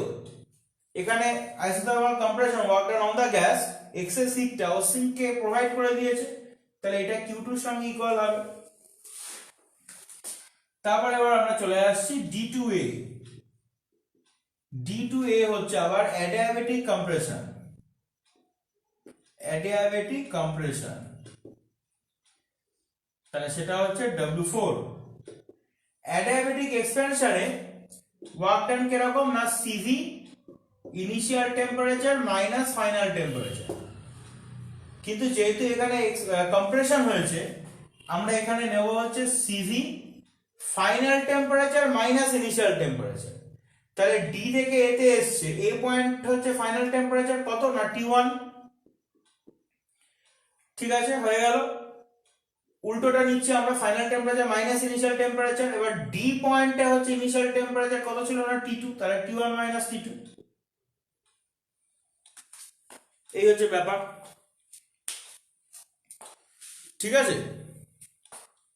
অ্যাকচুয়ালি যেটা হচ্ছে এটা ভাবতে পারিস তোরা যে তাহলে কি এক্সপ্যানশন আর কম্প্রেশনের সময় কি ফর্মুলা উল্টো উল্টো করে লিখতে হয়, ব্যাপারটা সেটা না। এখানে সেটা হচ্ছে যখন কম্প্রেশন হচ্ছে তখন তো অ্যাকচুয়ালি V4 তো V4 লেস দ্যান V3, তাহলে যদি আমি এখানে V4 বাই V3 লিখি তাহলে এখানে আমি একটা নেগেটিভ ভ্যালু পাবো, সেই নেগেটিভটা আমরা এখান থেকে নিচ্ছি না, আমরা পরে যখন নেট ওয়ার্ক ডান করব তখনই দেখবি এই যে দুটো নেগেটিভ আছে সেগুলোকে আমরা তখন মাইনাস মাইনাস করে আমরা লিখে দেবো, W3 আর W4 কে আমরা মাইনাস মাইনাস করে আমরা লিখে দেবো, যেরকম W1 W2 এক্সপ্যানশনকে যেরকম আমরা প্লাস প্লাস করে লিখবো সেরকম কম্প্রেশন গুলোকে আমরা মাইনাস মাইনাস করে লিখে দেবো। আর যদি আমরা এখানে V4 বাই V3 লিখতাম, যেহেতু V4 গ্রেটার দ্যান V3, তাহলে আমাদের একটা রেসপন্সিবিলিটি এখানে মাইনাস নেগেটিভ সাইনটাকে মেনশন করা, ঠিক আছে? বা এখানেও তাই T2 মাইনাস T1 লিখে এখানে নেগেটিভ সাইনটাকে মেনশন করা, তাহলে তখন আবার একদম পুরো ঢেলে সাম করে দেবো, অটোমেটিক্যালি আগে তো নেগেটিভ সাইন চলেই এসছে, এই হচ্ছে ঘটনা। তো তাহলে আমরা এখান থেকে টোটাল যে ওয়ার্ক ডানটা মানে নেট যে ওয়ার্ক ডান মানে W, সেটা তাহলে কি পাচ্ছি, যেটা আমি একটু আগে বললাম, তাহলে কি দাঁড়াচ্ছে W1, ঠিক আছে? দেখ তোদের বোঝার সুবিধার জন্য এইভাবে লিখছি, ধর plus W1 plus W1 plus of plus W2 plus of minus W3 plus of minus W4। যেহেতু আমরা এখান থেকে মাইনাস সাইনটাকে অ্যাভয়েড করেছি, তো যার জন্য যখন আমরা সাম করব নেট ওয়ার্ক ডান যখন আমরা ফাইন্ড করব তখন কম্প্রেশন গুলোকে আমাদের নেগেটিভ নেগেটিভ করে লিখতে হবে। তাহলে এখানে প্লাস W1 বলতে কি Q1 প্লাস W2 মানে হচ্ছে plus CV T1 minus T2 minus W3 মানে মাইনাস Q2 মাইনাস W4 তার মানে মাইনাস আবার CV into T1 minus T2। তাহলে এখানে এই CV T1 minus T2 CV T1 minus T2 cancel হয়ে যাচ্ছে, ফাইনালি আমরা তাহলে কি পাচ্ছি না Q1 মাইনাস Q2, এটা হচ্ছে ওয়ার্ক ডান, টোটাল প্রসেসটার ওয়ার্ক ডান। তো এবার একটা ব্যাপার একটু বলে রাখি যে আমরা এখানে যেটা ফাইন্ড করতে চলেছি সেটা হচ্ছে ওয়ার্কিং এফিসিয়েন্সি। কি ফাইন্ড করতে চলেছি? Working efficiency. এই ওয়ার্কিং এফিসিয়েন্সি হচ্ছে ওয়ার্কিং এফিসিয়েন্সিকে ইটা অ্যালফাবেট দিয়ে ডিনোট করা হয়। যেরকম কোএফিসিয়েন্ট অফ ভিসকসিটিকে আমরা ইটা অ্যালফাবেট দিয়ে লিখেছিলাম, গ্রিক অ্যালফাবেট, এখানেও ঠিক সেরকম ইটা অ্যালফাবেট দিয়ে লেখা হয়। তো তাহলে এই working efficiency is expressed by the alphabet eta, Greek alphabet eta. আর এফিসিয়েন্সি কি করে ফাইন্ড করব?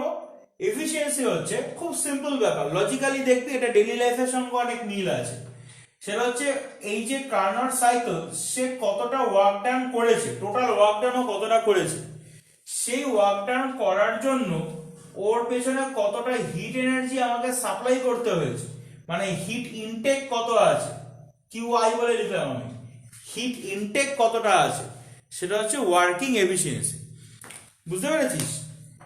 মনে কর কোন একটা ছেলে তার পড়াশোনার জন্য তার বাবা 2 কোটি টাকা খরচ করেছে সারা জীবন একাডেমিক লাইফে, তারপর সে 2000 টাকা চাকরি করলো বাকি জীবনটা, তাহলে এফিসিয়েন্সি তার কিরকম হবে? আবার মনে কর একজনের পেছনে তার মোটামুটি সব মিলে হয়তো দেখা গেল 10,000 কি 20,000 টাকার টোটাল একাডেমিক ইয়ারে খরচ হয়েছে, সে পড়াশোনায় খুবই ভালো, স্কলারশিপ নিয়ে পড়াশোনা করেছে, করে তারপর ওয়েল এস্টাবলিশড হয়েছে, তার মোটামুটি 5 ডিজিট 6 ডিজিটের তার মান্থলি স্যালারি হয়েছে। তো তার আবার এফিসিয়েন্সি আবার অন্য রকমের। তাহলে এফিসিয়েন্সি মানে খুব সিম্পল, ওই জন্য ওরা ডেইলি লাইফের সঙ্গে মিল পাবি। সেটা হচ্ছে ওয়ার্ক ডান আমি তার থেকে কতটা পাচ্ছি, সেই ওয়ার্ক ডানটা পাওয়ার জন্য আমাকে কতটা হিট ওকে সাপ্লাই দিতে হয়েছে, হিট ইনটেক কতটা ও করেছে, সেটা হচ্ছে efficiency. Work done by heat intake, work done by heat intake, এটা হচ্ছে এফিসিয়েন্সি। ঠিক আছে? তাহলে এখানে ওয়ার্ক ডানটা কতটা হয়েছে, ওয়ার্ক ডানটা আমরা দেখলাম Q1 মাইনাস Q2, এটা হচ্ছে ওয়ার্ক ডান। Q1 মাইনাস Q2, এটা হচ্ছে ওয়ার্ক ডান। আর হিট ইনটেক কত দেখি তো, কেমন বুঝেছিস আর মন দিয়ে শুনছিস কিনা বল। হিট ইনটেক এখানে কতটা হয়েছে, একটা অ্যালফাবেট দিয়ে হয়ে যাবে। হিট ইনটেক কতটা হয়েছে কমেন্ট বক্সে লেখ।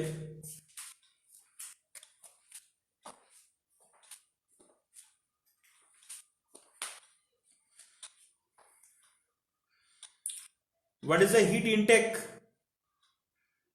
in the whole process?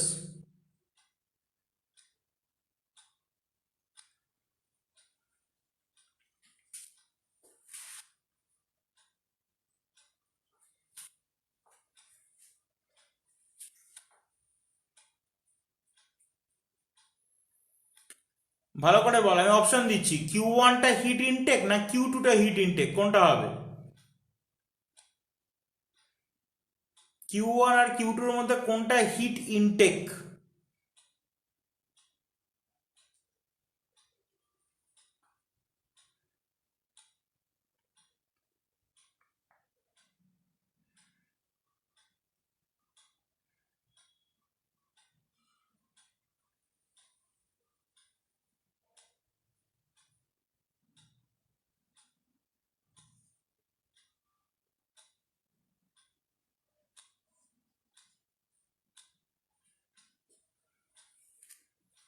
Q1 R Q2 এই দুটোর মধ্যে কোনটা হিট ইনটেক? হিট ইনটেক মানে সোর্স থেকে ও যতটা হিট নিচ্ছে, এই টোটাল ওয়ার্ক ডান ডাব্লিউটাকে কমপ্লিট করার জন্য how much heat the system is taking from the source, এটাকে বলছে হিট ইনটেক। ঠিক আছে? তাহলে হবে Q1, তাহলে হিট ইনটেক হচ্ছে Q1।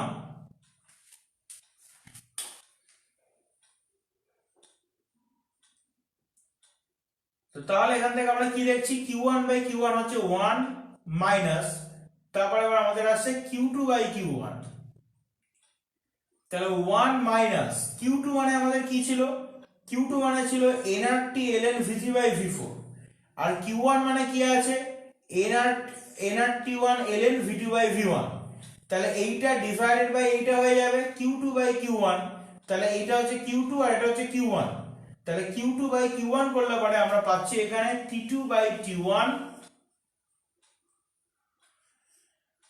তারপর এখানে আমরা নিউমারেটরে আমরা পাচ্ছি ln V3 বাই V4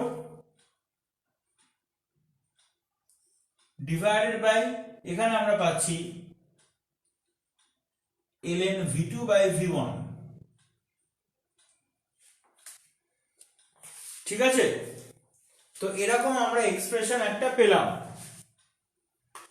এবার আমাদের একটা কাজ করতে হবে, সেটা হচ্ছে অ্যাডিয়াবেটিক রিলেশন আমাদেরকে ফাইন্ড করতে হবে। কিভাবে অ্যাডিয়াবেটিক রিলেশন ফাইন্ড করব? বি পয়েন্ট আর সি পয়েন্ট সেম অ্যাডিয়াবেটিক লাইনের উপর আছে, point B and C are on the same adiabatic line. তাহলে বি পয়েন্ট আর সি পয়েন্টে যদি আমরা অ্যাডিয়াবেটিক ল ইউজ করি, খুব ভালো করে খেয়াল কর, বি পয়েন্ট আর সি পয়েন্টে যদি আমরা অ্যাডিয়াবেটিক ল ইউজ করি তাহলে কি দাঁড়াচ্ছে, দেখবি এগুলো নোটের মতো সব গুছিয়ে লেখা আছে, কিন্তু ভালো করে খেয়াল করবি। বি পয়েন্ট আর সি পয়েন্টে যদি অ্যাডিয়াবেটিক ল ইউজ করি তাহলে কি হবে, আমরা একটু আগে টেম্পারেচার আর ভলিউমের মধ্যে অ্যাডিয়াবেটিক রিলেশন দেখলাম, T into V to the power gamma minus 1 is equal to constant, যেটা আজকে প্রথম টপিকের মধ্যে আমরা এটাকে প্রুফ করেছি, এস্টাবলিশ করেছি। তাহলে বি পয়েন্টের টেম্পারেচার কি আছে, T1, বি পয়েন্টের টেম্পারেচার আছে T1, বি পয়েন্টের ভলিউম কি আছে V2, তাহলে T1 into V2 to the power gamma minus 1 is equal, তার কারণ যেমন মনে কর বয়েলস ল কি বলছে, প্রেসার আর ভলিউমের প্রোডাক্টটা হচ্ছে কনস্ট্যান্ট থাকবে। ঠিক আছে, প্রেসার আর ভলিউমের প্রোডাক্টটা কনস্ট্যান্ট থাকবে, প্রেসার বাড়লে ভলিউম কমবে এন্ড ভাইস ভার্সা। কখন না, যদি আমি গ্যাসের মাসের কোনো চেঞ্জ না করি আর টেম্পারেচারে যদি আমি কোনো চেঞ্জ না করি। তো সেই জন্য তো আমরা লিখতাম যে P1 V1 is equal two P2 V2 is equal two P3 V3, এরকম লিখতাম না। তাহলে এখানেও ঠিক সেরকম, মানে কনস্ট্যান্ট, এই এদের প্রোডাক্টটা কনস্ট্যান্ট, মানে এখানে প্রোডাক্ট করে আমি যা পাবো এখানে প্রোডাক্ট করে আমি তাই পাবো। ঠিক আছে, যেহেতু বি আর সি সেম অ্যাডিয়াবেটিক লাইনের উপরে আছে।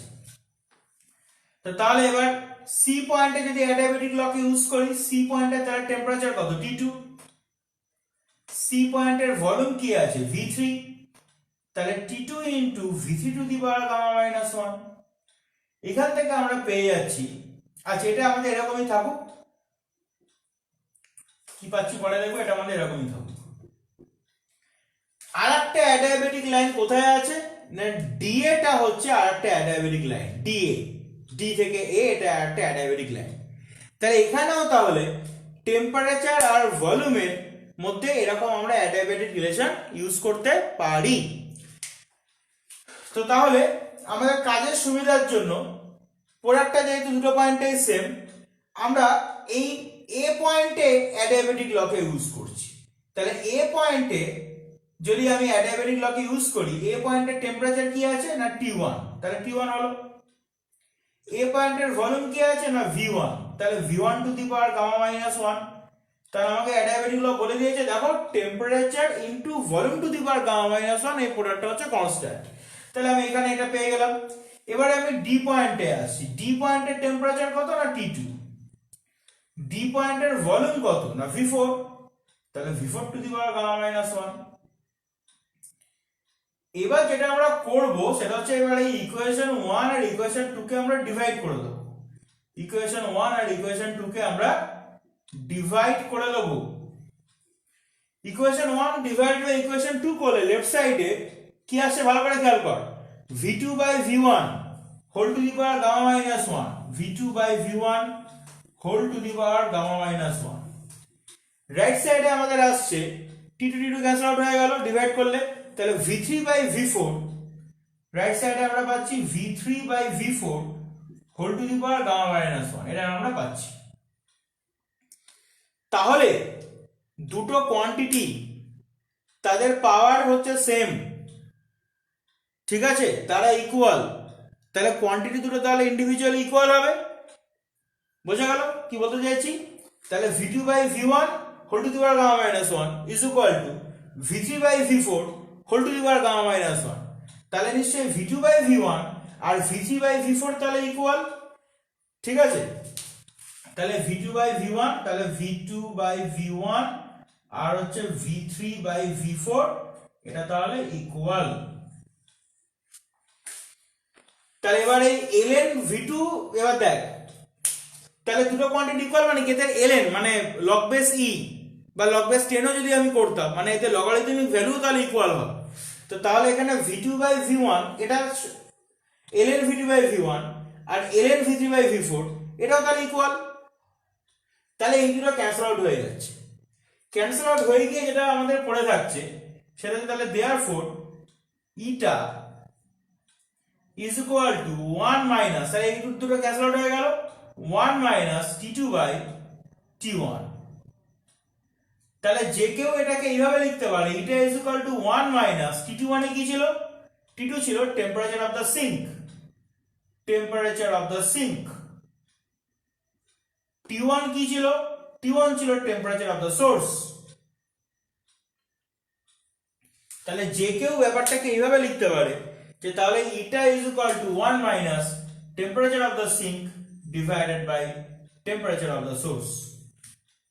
তাহলে এটা আমাদের হয়ে গেল কার্নোট সাইকেলের এফিসিয়েন্সির expression, 1 minus t2 by t1, temperature of the sink by temperature of the source. ঠিক আছে, বোঝা গেল। তাহলে তাহলে আমরা কিভাবে চ্যাপ্টার প্রসেস আমরা ফলো করেছি সেইটাকে যদি আমরা গ্রাফিক্যালি যদি রিপ্রেজেন্ট করি তাহলে তার গ্রাফিক্যাল রিপ্রেজেন্টেশন তাহলে কিভাবে আসবে, সেই গ্রাফিক্যাল রিপ্রেজেন্টেশন থেকে আমরা যদি ম্যাথমেটিক্যাল এক্সপ্রেশনে যদি আমরা যাই ইন্ডিভিজুয়ালি তাহলে কি এরকম কি হলো, এক্সপ্লেনেশন গুলোকে সাম করলাম, কম্প্রেশন গুলোকে আমরা সাবট্রাক্ট করলাম, এখান থেকে আমরা নেগেটিভ সাইন গুলোকে নিয়ে নিই, নেব না বলে যার জন্য আমরা উল্টো উল্টো করে লিখেছি, তারপর আমরা এখান থেকে নেগেটিভ সাইন নিয়ে নিয়েছি। তোমার যদি মনে হয় তুমি এখানেও মাইনাস সাইন তুমি ইউজ করতে পারো, তখন নর্মাল তুমি সাম করে দিলে, আবার বেশি পাকামো করতে গিয়ে উল্টে যেতেও পারো, সেজন্য যেরকম করেছি সেরকমই করো। তারপর হচ্ছে এবার কি করলাম না, এফিসিয়েন্সি আমাদেরকে ফাইন্ড করতে হবে। এফিসিয়েন্সি মানে হচ্ছে work done by heat intake. Total প্রসেসের ওয়ার্ক ডান হচ্ছে W which is Q1 minus Q2। Heat intake কোথেকে ইনটেক করেছে না, সোর্সের থেকে ইনটেক করেছে, হিট গিভেন বলেনি। কিন্তু হিট গিভেন যদি হতো তাহলে পরে হয়ে যেত সিঙ্কে কতটা হিট দিয়েছে সেটা বলছে না, হিট ইনটেক কত, হিট ইনটেক হচ্ছে এখানে Q1। তাহলে এফিসিয়েন্সি হচ্ছে ওয়ার্ক ডান বাই QI মানে হিট ইনটেক, সেটা তাহলে কত না, ওয়ার্ক ডান হচ্ছে Q1 মাইনাস Q2 আর হিট ইনটেক হচ্ছে Q1 করে টোটাল আমরা এরকম পেলাম। এবার এখানে হচ্ছে এই ভ্যালুগুলোকে যদি আমরা এখানে পুট করি তাহলে এরকম একটা জিনিস পেয়েছি। এই জায়গাটা আমাদেরকে প্রথমের থেকে একটা আনইজিনেস হচ্ছিল, এটাকে দেখে এটাকে সরাতে পারলে বাঁচি, এরকম একটা অবস্থা হচ্ছিল আমাদের। তো যার জন্য আমরা কি করলাম না, আমাদের কাছে অ্যাডিয়াবেটিক ল এর এক্সপ্রেশন আমরা জানি, তো আমরা বি আর সি পয়েন্টের মধ্যে অ্যাডিয়াবেটিক রিলেশন ইউজ করলাম, আবার এ আর ডি পয়েন্টের মধ্যে অ্যাডিয়াবেটিক রিলেশন ইউজ করলাম, করে আমরা দুটো ইকুয়েশনকে ডিভাইড করে v2 by v1 is equal to v3 by v4 পেলাম। তো তার মানে দুটো কোয়ান্টিটি ইকুয়াল হচ্ছে এক্সপ্রেশন, তাহলে তাদের যদি লগারিদমিক ভ্যালু যদি নিই তাহলে সেগুলো তাহলে ইকুয়াল, ক্যান্সেল হয়ে গেল নিউমারেটর ডিনোমিনেটর, পড়ে রইল শুধুমাত্র eta is equal to 1 minus t2 by t1 where t2 is the temperature of the sink and t1 is the temperature of the source। ব্যাস হয়ে গেল, কার্নোট সাইকেলের গল্প শেষ। এবার এই যে ফাইনালি এখান থেকে শুরু করে ক্যালকুলেশন এটা সেটা এই যা করানো হয়েছে আপ টু এই অবধি আন্ডারস্টুড আর নট কমেন্ট বক্সে লেখো।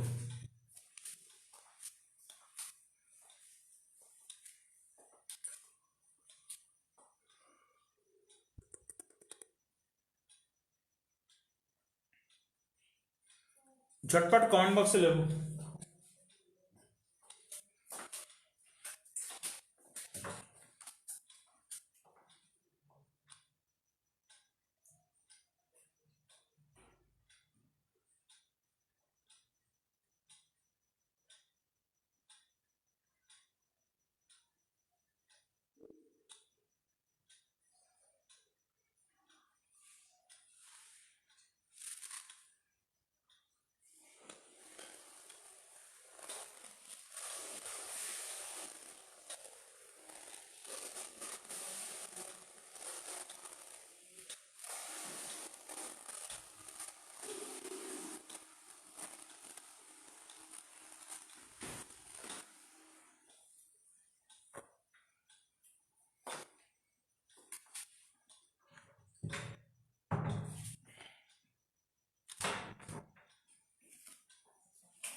বাড়িতে এগুলো বারবার করে কিন্তু গ্রাফ ড্র করে ম্যাথমেটিক্যাল এই যে ট্রিটমেন্টটা এটাকে যদি প্র্যাকটিস না করো পরীক্ষার সময় কিচ্ছু মনে থাকবে না, শুধু এই সাইকেলটাই মনে থাকবে, সাইকেল এই কার্নোট সাইকেল এইটাই শুধু মনে থাকবে, নামটা মনে থাকবে, আর একটা জিনিসও কিন্তু মনে থাকবে না। আর এদিক থেকে সেদিক থেকে ডান দিক বাদিক চোখ ঘুরিয়ে যদি কোনো রকমের গ্রাফটাকে ড্র করতে পারো, ঠিক আছে? তো সেই জন্য এটাকে বারবার করে বাড়িতে কিন্তু প্র্যাকটিস করো। গ্রাফটা ম্যাথমেটিক্যাল ক্যালকুলেশন ভালো করে কিন্তু বাড়িতে প্র্যাকটিস করবে। আর কোথায় কি লিখতে হবে না হবে নোট সব কিছু নোটের মধ্যে লেখা আছে, দেখে নেবে, ধরে ধরে ধরে ধরে প্র্যাকটিস করবে।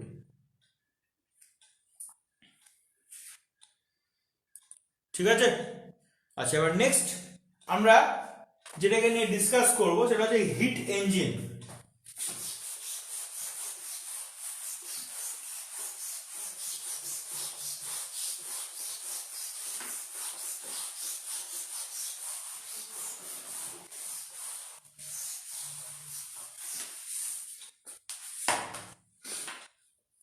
নেক্সট আমরা যেটা পড়বো সেটা হচ্ছে হিট ইঞ্জিন।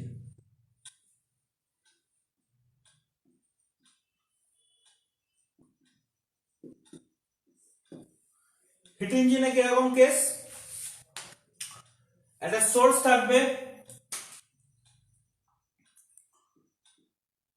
সোর্সের টেম্পারেচার সাপোজ T1, একটা সিঙ্ক থাকবে, সিঙ্কের টেম্পারেচার সাপোজ T2।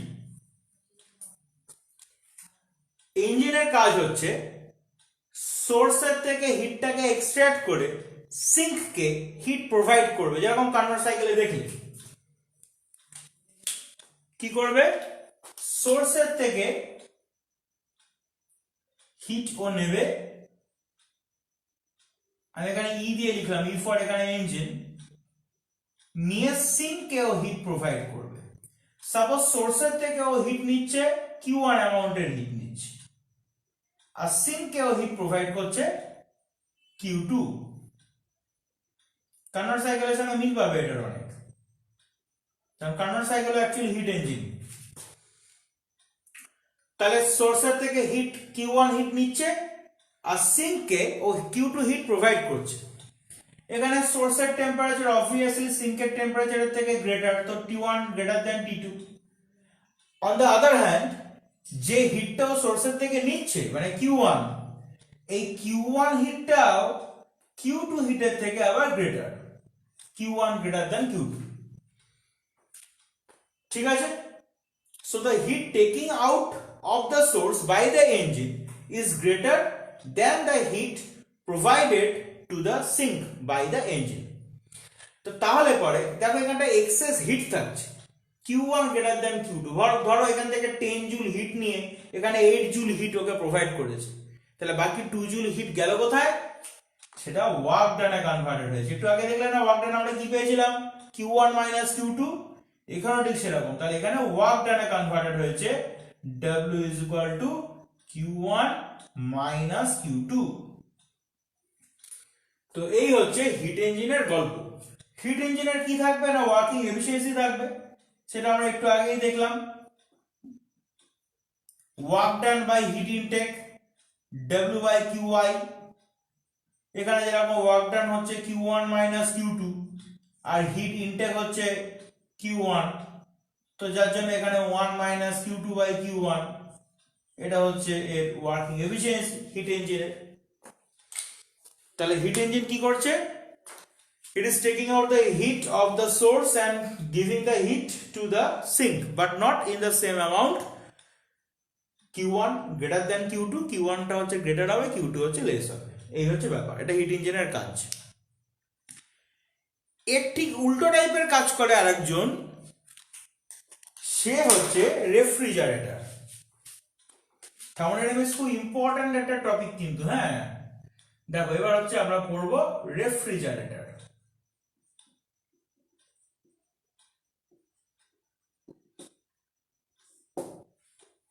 রেফ্রিজারেটরে কি হবে, রেফ্রিজারেটরও হচ্ছে আমরা এখানে একটা সোর্স নেব,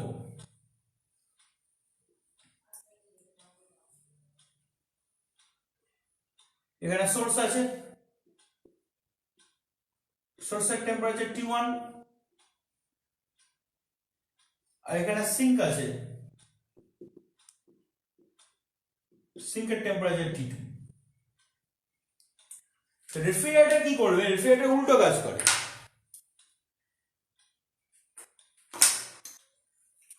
কি করে, আমি এখানে রেফ্রিজারেটরকে R দিয়ে ডিনোট করেছি, R। রেফ্রিজারেটর হচ্ছে আবার সিঙ্কের থেকে হিটটাকে টানবে, এক্সট্রাক্ট করবে। সাপোজ সিঙ্কের থেকে Q2 অ্যামাউন্টের হিট এক্সট্রাক্ট করছে, করে সোর্সকে Q1 অ্যামাউন্টের হিটও প্রোভাইড করে দিচ্ছে। Q2 অ্যামাউন্টের হিট ও সিঙ্কের থেকে নিচ্ছে, নিয়ে সোর্সকে Q1 অ্যামাউন্টের হিটও প্রোভাইড করে দিচ্ছে।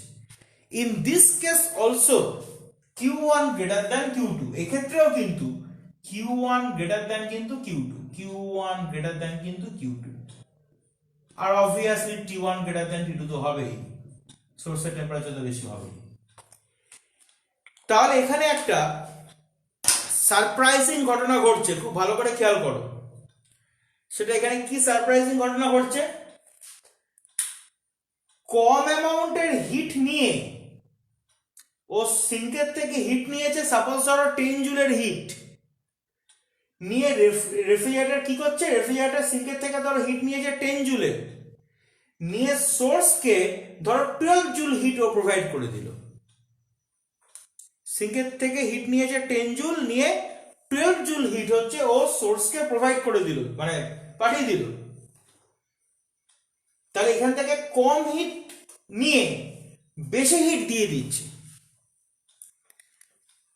ওই জন্যই তো রেফ্রিজারেটরের নিজস্ব যে হিট কন্টেন্টটা সেটা গ্র্যাজুয়ালি ডিক্রিজ করছে। কম হিট নিয়ে বেশি হিট প্রোভাইড করেছে সোর্সকে, ওই জন্য আস্তে আস্তে হিট কন্টেন্টটা গ্র্যাজুয়ালি ডিক্রিজ করছে, কমে যাচ্ছে। তো এই হলো refrigerator.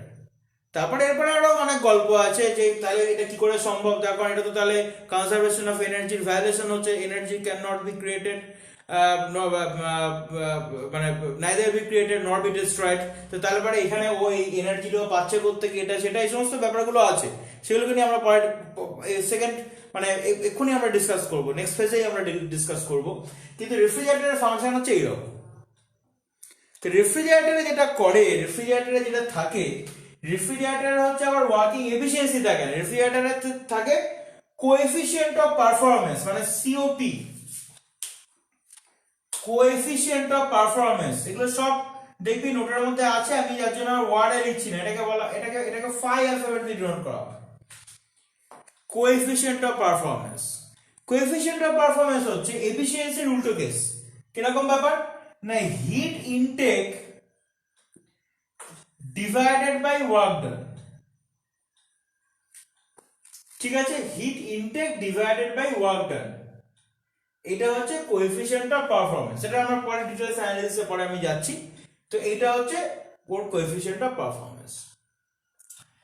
According to second law of thermodynamics, ভালো করে মন দিয়ে শুনতে হবে কিন্তু, হ্যাঁ। থার্মোডাইনামিক্স আজকে আমরা শেষ করবো, আজকে চ্যাপ্টারটা এখন অনেকক্ষণ সময় বাকি আছে, ঠান্ডা মাথায় শোন, শেষ হয়ে যাবে, কোনো অসুবিধা নেই। কিন্তু ভালো করে স্টেপ বাই স্টেপ বোঝ। অন্যান্য অকাজ কুকাজ যখন করিস না, স্ক্রিন মিনিমাইজ করে গেম খেলা, চ্যাট করা, এগুলোকে করিস না। খুব ইম্পর্টেন্ট ভাইটাল জিনিস বোঝাচ্ছি, ভালো করে মন দিয়ে শোন কিন্তু, ঠিক আছে? নাহলে হট করে আমি কোয়েশ্চেন জিজ্ঞাসা করবো, আনসার দিতে পারবি না। According to second law of thermodynamics, heat engine is a self acting device. Heat engine হচ্ছে সেলফ অ্যাক্টিং ডিভাইস, মানে নিজেই কাজ করতে পারবে, ঠিক আছে? তার কারণ ও তো বেশি হিট নিয়ে কম হিট প্রোভাইড করছে, গ্রেটার অ্যামাউন্ট অফ হিট ও সোর্সের থেকে ইনটেক করছে, করে লেস অ্যামাউন্টের হিট ও সিঙ্ককে প্রোভাইড করছে। তো সেটা ওর ক্ষেত্রে অসম্ভব কিছু ব্যাপার না, ও পারে করতে, মানে সেলফ অ্যাক্টিং ডিভাইস। কিন্তু রেফ্রিজারেটর কিন্তু সেলফ অ্যাক্টিং ডিভাইস না, refrigerator is not a self acting device. কেন? তার কারণ যেটা, সেটা হচ্ছে ও তো সিঙ্কের থেকে কম হিট নিয়ে সোর্সকে বেশি হিট প্রোভাইড করছে, তার মানে ওর তো হিট লাগবে, নাহলে ও চলবে কি করে? দেখবি খেয়াল করে। এবার আমাকে একটা জিনিস বল, ইঞ্জিন চালাতে গেলে কি রেফ্রিজারেটরের দরকার হয়? হয় না।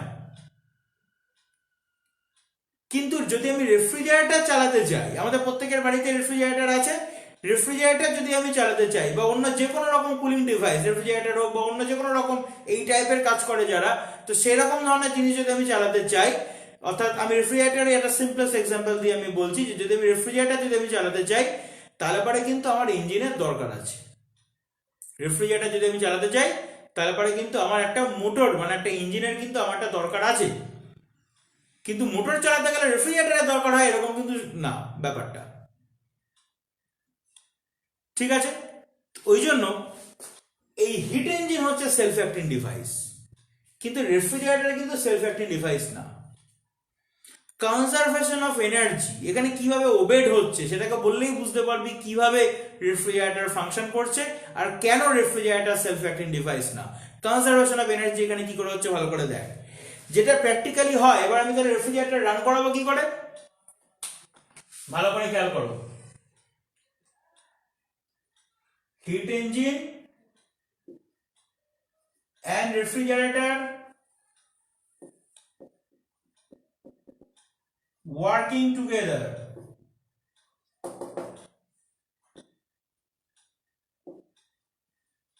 বই পড়ে কিছু বুঝতে পারবি না, যেভাবে বোঝাচ্ছি এভাবে দেখ।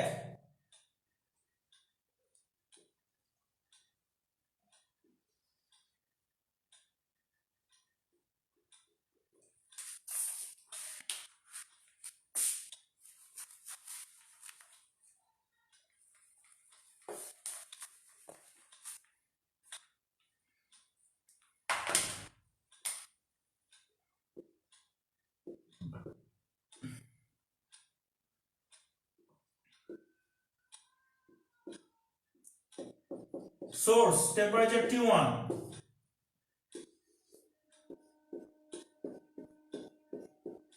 sink temperature T2,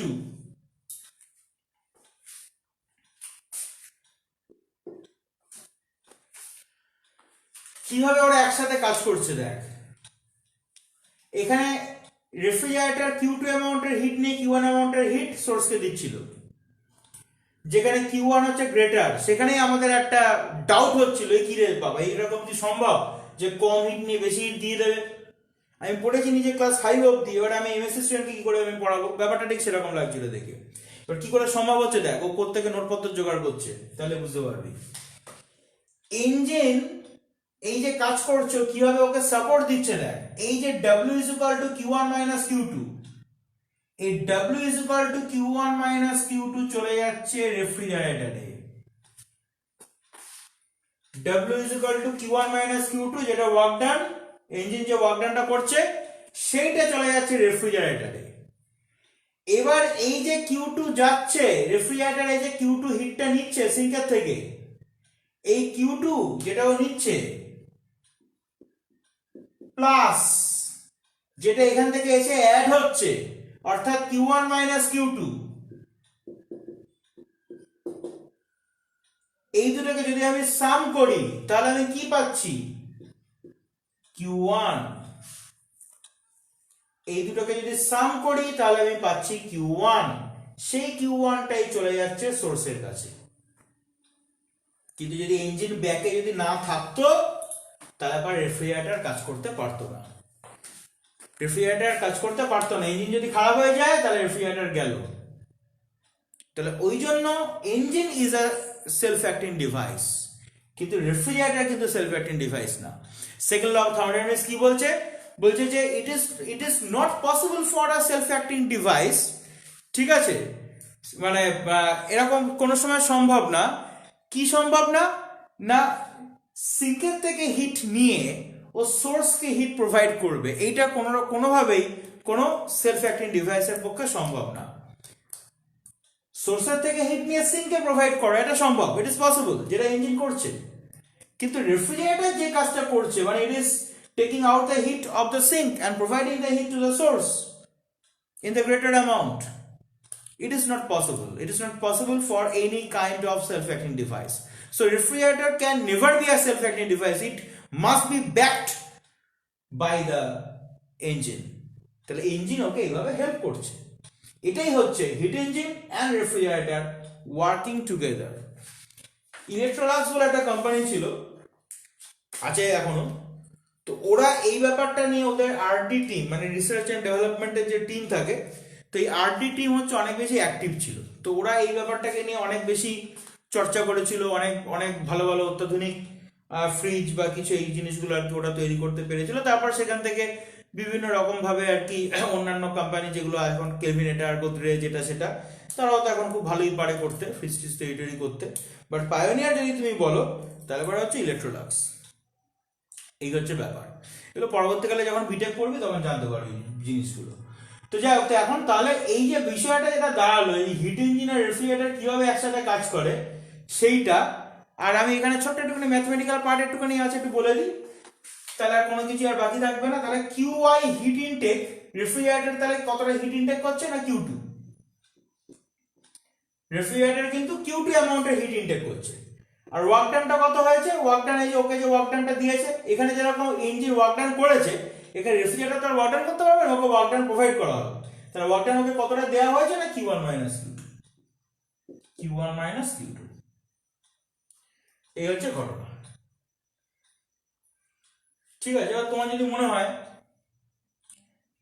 তুমি এখানে ধরো এটাকে Q2 দিয়ে তুমি ধরো ডিভাইড করলে, সেটাও তুমি করতে পারো।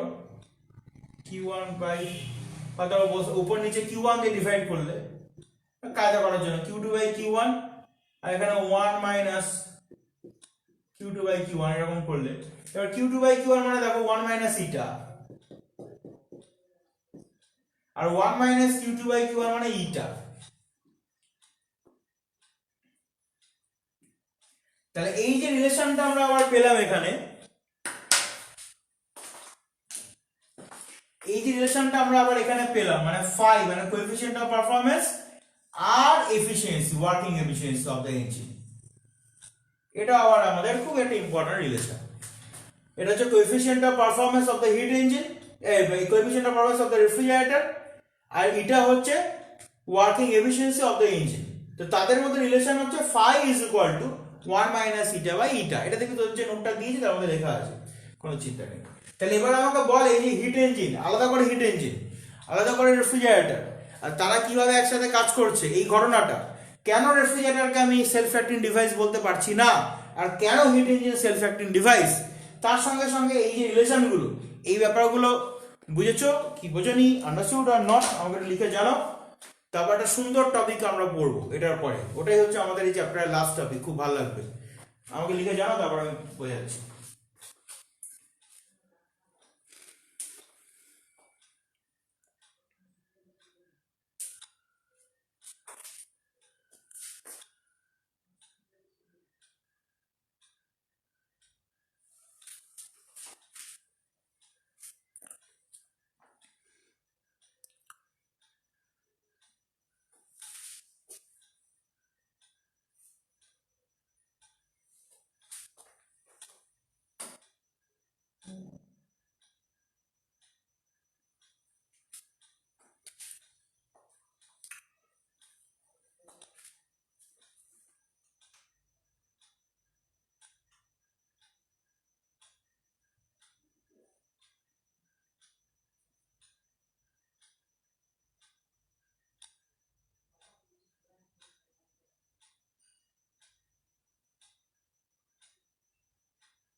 ঠিক আছে,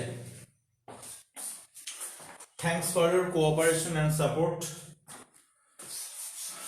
তো এরপরে আমরা এখন যে টপিকটা পড়বো, খুব ভালো করে শুনতে হবে, ঠিক আছে? আমি একটু জল খাই, তোরা কয়েক সেকেন্ড, এই মোটামুটি 30 সেকেন্ডের ব্রেক।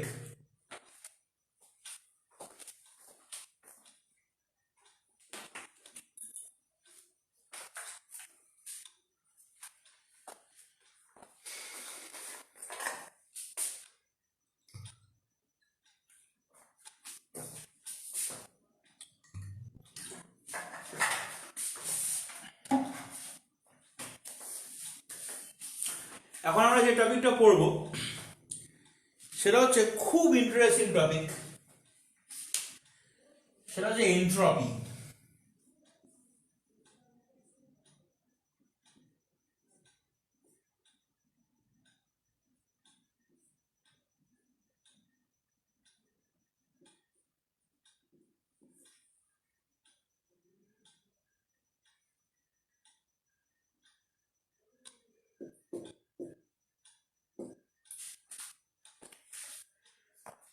এনট্রপি ব্যাপারটা ঠিক কি জিনিস?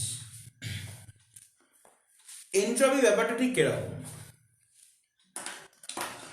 ঠিক যেরকম প্রেসার, ভলিউম, টেম্পারেচার থাকে, এগুলো সব থার্মোডাইনামিক ভেরিয়েবলস, তো ঠিক সেরকম এনট্রপিও হচ্ছে একটা থার্মোডাইনামিক ভেরিয়েবলস। এনট্রপি বলতে যেটা বোঝায় যে সেটা হচ্ছে র্যান্ডামনেস বা ডিগ্রি অফ ডিসঅর্ডার। র্যান্ডামনেস বা ডিগ্রি অফ ডিসঅর্ডার, যত বেশি এলোমেলো এনট্রপি তত বেশি। কিরকম ব্যাপার বলছে, দেখ ধর মনে কর আমি তোর কাছ থেকে লেখার জন্য একটা পেন চাইলাম, ঠিক আছে? এবার তুই আমাকে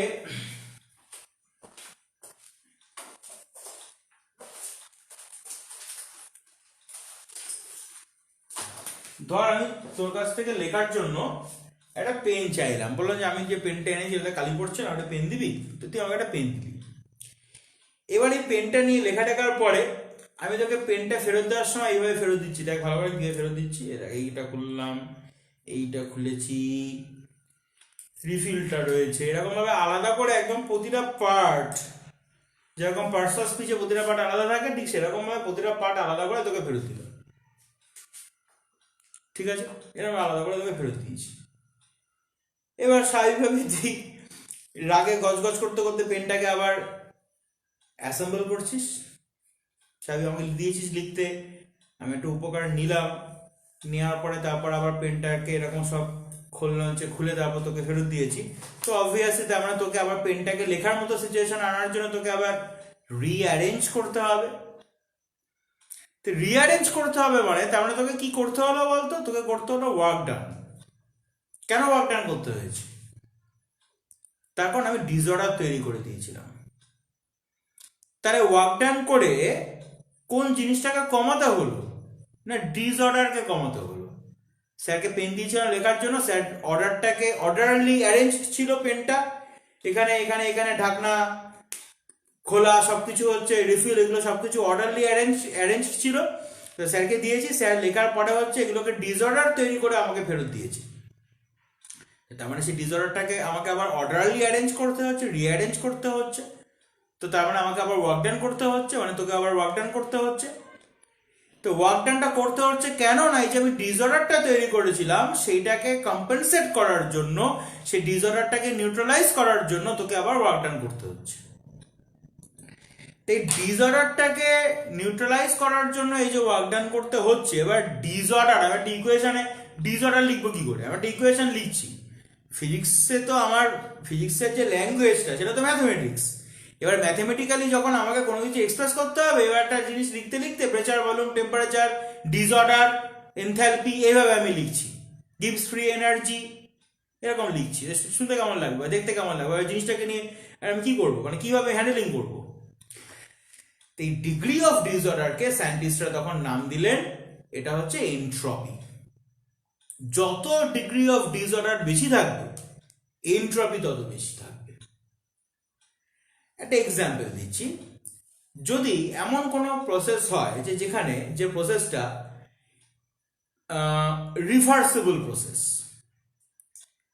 ঠিক আছে? রিভার্সিবল প্রসেস মানে আবার আগের স্টেটে ফিরিয়ে আনা সম্ভব।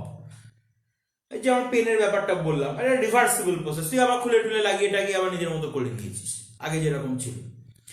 রিভার্সিবল প্রসেস যদি হয় তো তাহলে পরে ডিসঅর্ডারটাকে কন্ট্রোল করে আবার অর্ডার তৈরি করা যাচ্ছে। ওই জন্য change in entropy, net change in entropy হচ্ছে জিরো। ডিসঅর্ডার তৈরি করা হয়েছিল মানে এনট্রপি ইনক্রিজ করে দেওয়া হয়েছিল, আমি ডিসঅর্ডারটাকে কমিয়ে দিয়ে আবার অর্ডারলি অ্যারেঞ্জ করলাম, ডিসঅর্ডারটাকে আমি নিউট্রালাইজ করে দিয়েছি। তার মানে হচ্ছে এনট্রপি যেটা ইনক্রিজ করেছিল সেটা আবার ওই অ্যামাউন্টেরই এনট্রপি আবার ডিক্রিজ করে গেল, ডিসঅর্ডার ডিক্রিজ করে গেল, তার মানে এনট্রপি ডিক্রিজ করে গেল। ঠিক আছে, তার মানে আবার এন্ট্রপি ডিক্রিজ করে গেল, করে total net change in entropy zero হয়ে গেল। ওই জন্য for the reversible process change in entropy is zero. Reversible প্রসেসে এন্ট্রপি, নেট এন্ট্রপি হচ্ছে কনস্ট্যান্ট। কিন্তু ইরিভার্সিবল প্রসেস যদি হয়, ইরিভার্সিবল প্রসেস যদি হয়, যদি আবার আগের মতো না করা যায়, ঠিক আছে, যদি ইরিভার্সিবল প্রসেস হয়, যদি আগের মতো করা না যায়, তাহলে ডিসঅর্ডার একটা তাহলে পার্মানেন্ট ডিসঅর্ডার তাহলে থেকে গেল। পুরোপুরি আমি আগের মতো করতে পারিনি বা একদমই পারিনি, যাই হোক না কেন কিছুটা ডিসঅর্ডার তাহলে থেকে গেল। এই যে কিছুটা ডিসঅর্ডার থেকে গেল, তার মানে কিন্তু এন্ট্রপি যেটা যতটা ইনক্রিজ করেছিল সেটাকে হয়তো আমি একটু অল্প কমাতে পেরেছি, কি একদমই কমাতে পারিনি, তার মানে এন্ট্রপি কিন্তু ইনক্রিজ করে গেল। কিছুটা ডিসঅর্ডার থেকে গেল মানে তার মানে পুরোপুরি আমি আগের মতো অর্ডারলি অ্যারেঞ্জ করতে পারলাম না, কিছুটা ডিসঅর্ডার থেকে গেল মানে তার মানে হচ্ছে এন্ট্রপি কিছুটা বেড়ে বসে থাকলো, এন্ট্রপি কিছুটা ইনক্রিজ হয়ে বসে থাকলো, আমি কিন্তু এন্ট্রপিটাকে আগের মতো নিউট্রালাইজ করতে পারলাম না। So we can say for the irreversible processes entropy must increase. Irreversible process যদি হয় এন্ট্রপি বাড়তে বাধ্য, কিন্তু রিভার্সিবল প্রসেস যদি হয় তাহলে net change in entropy zero. এবার ফরচুনেটলি বা আনফরচুনেটলি আমাদের ইউনিভার্সের ম্যাক্সিমাম প্রসেস, প্রায় ধরতে পারি সবই, তাও আমি ম্যাক্সিমাম বলেই বলছি আর কি, ম্যাক্সিমামই হচ্ছে ইরিভার্সিবল প্রসেস, আগের জায়গায় ফেরত আনা যায় না। আমি একটা এক্সাম্পল দিচ্ছি। মনে কর এই যে পেনের যে এক্সাম্পলটা তখন তোদেরকে যেটা আমি বললাম, তুই নাহলে আবার এই ঢাকনাটাকে লাগালি, এটাকে লাগালি, রিফিলটাকে লাগালি, সব কিছু করলি, কিন্তু আমি যে পেনটাকে ইউজ করেছি মানে কিছু যে কালিটা খরচ হয়েছে সেই কালিটাকে কোত্থেকে পাবি? ওই কালিটাই দরকার কিন্তু আবার, তো তুই তো আবার সেই পেজের থেকে তো কালিটাকে আবার অ্যাবজর্ব করে ডিসপ্লে ঢোকাতে পারবি না, ওখানে তো কিছুটা পার্মানেন্ট স্ট্রিং তো থেকেই যাবে, একটা স্ট্রিং পড়ে গেছে অলরেডি, মানে কোনো সময় সম্ভব না সেটা। বা আমি আইসের থেকে ওয়াটারে কনভার্ট করলাম, ওয়াটার থেকে আবার আইসে কনভার্ট করলাম, দেখে মনে হচ্ছে বা কি সুন্দর রিভার্সিবল প্রসেস, কিন্তু যদি এমন সম্ভব হতো যে ওই আইসের প্রতিটা মলিকিউলকে আমি আলাদা করে ইন্ডিকেট করতে পারছি, আলাদা করে মার্ক করেছি, তাহলে কি আবার ওদেরকে যখন ওয়াটার থেকে আবার যখন আমি আইসে কনভার্ট করলাম, তখন কি আমি এটা গ্যারান্টি দিয়ে বলতে পারি এটা কি সম্ভব যে আগে মলিকুলগুলো ঠিক যে মলিকুল যেখানে যেখানে যেখানে যেখানে ছিল ঠিক সেখানে সেখানে থাকবে? সম্ভব না। ইউনিভার্সেও ঠিক সেরকম ব্যাপার হচ্ছে, ইউনিভার্সের ম্যাক্সিমাম প্রসেস হচ্ছে ইরিভার্সিবল প্রসেস। আমার ধরলাম আমার কোনো একটা ছোট ভাই বা বোন আছে, আমি স্টাডি রুমের থেকে বাইরে বেরিয়েছিলাম, অনেকক্ষণ ছিলাম না, এসে দেখলাম সবকিছু লন্ডভন্ড, এটা ওখানে, সেটা ওখানে, এটা এখানে, পেন এখানে, ইরেজার ওখানে, খাতা ওখানে, বই ওখানে। অর্থাৎ সে কি করেছে, সে হচ্ছে আমার স্টাডি রুমের এন্ট্রপিটাকে ইনক্রিজ করে দিয়েছে, ডিসঅর্ডার তৈরি করেছে, এন্ট্রপিটাকে ইনক্রিজ করে দিয়েছে। তাহলে আমাকে আবার ওয়ার্ক ডান করতে হবে, ওয়ার্ক ডান করে আবার যেখানে যেটা ছিল সেখানে সেটা রাখলাম, বই যেখানে ছিল, কেমিস্ট্রি বই যেখানে ছিল কেমিস্ট্রি বইয়ের জায়গায় রাখলাম, ফিজিক্স বই যেখানে ছিল সেখানে সেটা রাখলাম, এই সমস্তগুলো করলাম। কিন্তু যতই আমি যাই করি না কেন, এক্স্যাক্টলি আমার পেনটা বা রাবারটা বা স্কেলটা স্টাডি টেবিলের উপর ঠিক যতটা অ্যাঙ্গেলে ছিল, সাপোজ 25.83 ডিগ্রি অ্যাঙ্গেলে ছিল মানে হরিজন্টাল অ্যাক্সিসের সাথে, আমি কি সেরকম ভাবে মেপে রাখতে পারবো? সম্ভব? ডাস্ট পার্টিকেল গুলো যেখানে যেরকম যেরকম যেরকম সিচুয়েশনে ছিল, আমি কি সেটাকে আবার ফিরিয়ে আনতে পারবো? সম্ভব? সম্ভব না। তো যার জন্য ইরিভার্সিবল প্রসেস, যার জন্য এন্ট্রপি আমি কমিয়েছি ঠিকই, কিন্তু আবার আগের জায়গায় ফেরত নিয়ে যেতে পারিনি, অর্থাৎ এন্ট্রপি কিছুটা ইনক্রিজ হয়ে বসতে হবে। অ্যান্ড ফর দ্যাট রিজন, যার জন্য ইউনিভার্সের ম্যাক্সিমাম প্রসেস রিভার্সিবল, এই জন্যই বলা হয় যে entropy of the universe is gradually increasing. ইউনিভার্সের টোটাল যে এন্ট্রপি সেটা আস্তে আস্তে আস্তে আস্তে ক্রমশ আস্তে আস্তে এন্ট্রপি ইনক্রিজ করছে। নেক্সট পয়েন্ট, কোন একটা থার্মোডাইনামিক্যাল প্রসেসের আমি যত বেশি এন্ট্রপি আমি বাড়িয়ে দিয়ে মানে ডিসঅর্ডার যত তৈরি করব, সেটাকে আবার অর্ডারলি অ্যারেঞ্জ করাটা তত টাফ, তাই তো? ঠিক সেরকম ভাবে তার মানে ব্যাপারটা যেটা, সেটা হচ্ছে আমি যত বেশি এন্ট্রপি তৈরি করব সেটাকে আবার অর্ডারলি অ্যারেঞ্জ করা তত বেশি টাফ হচ্ছে। ভালো করে শোন, কিন্তু যত বেশি আমি ডিসঅর্ডার তৈরি করব তত বেশি ওটাকে আবার রিভার্সিবল ভাবে আগের জায়গায় ফেরত আনাটা তত টাফ হচ্ছে। ডিসঅর্ডার মানেই তো এন্ট্রপি। তার মানে আমি যত বেশি এন্ট্রপি আমি জেনারেট করছি তত বেশি আবার এই সিস্টেমটাকে আগের জায়গায় আনাটা তত টাফ হয়ে যাচ্ছে।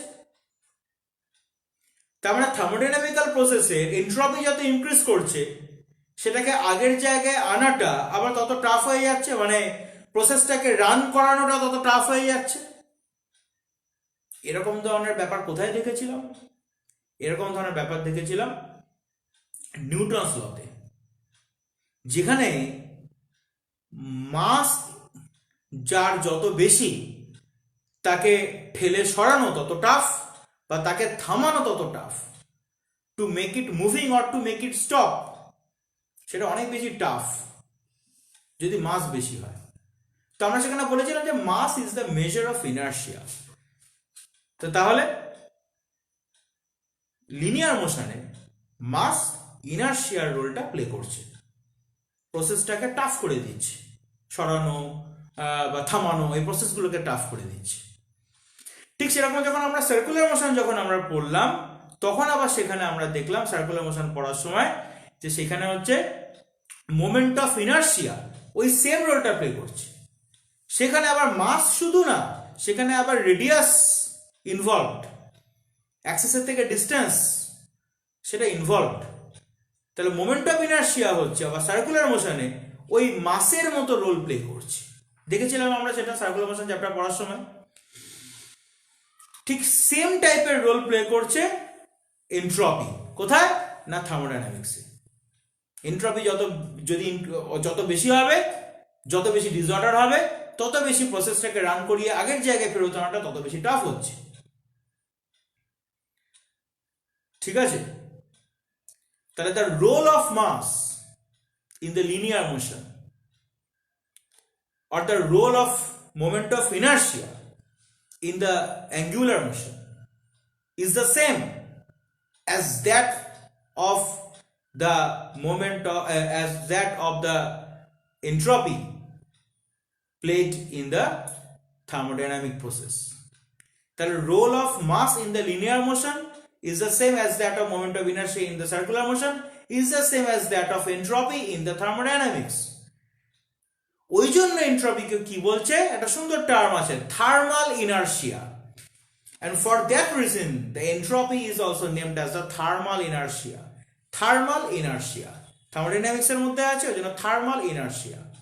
এই হচ্ছে এন্ট্রপির ফিজিক্যাল সিগনিফিক্যান্স। আমি নোটের মধ্যে লিখিয়ে দিয়েছি, দেখবি ওখানে what is the physical significance of entropy. সেখানে এই জিনিসগুলো, এই পয়েন্ট আউটগুলো বলতে হবে, পয়েন্ট করে করে দেখবি সুন্দর করে লেখা আছে, ওগুলো এইভাবে বলতে হবে। হলো এটা।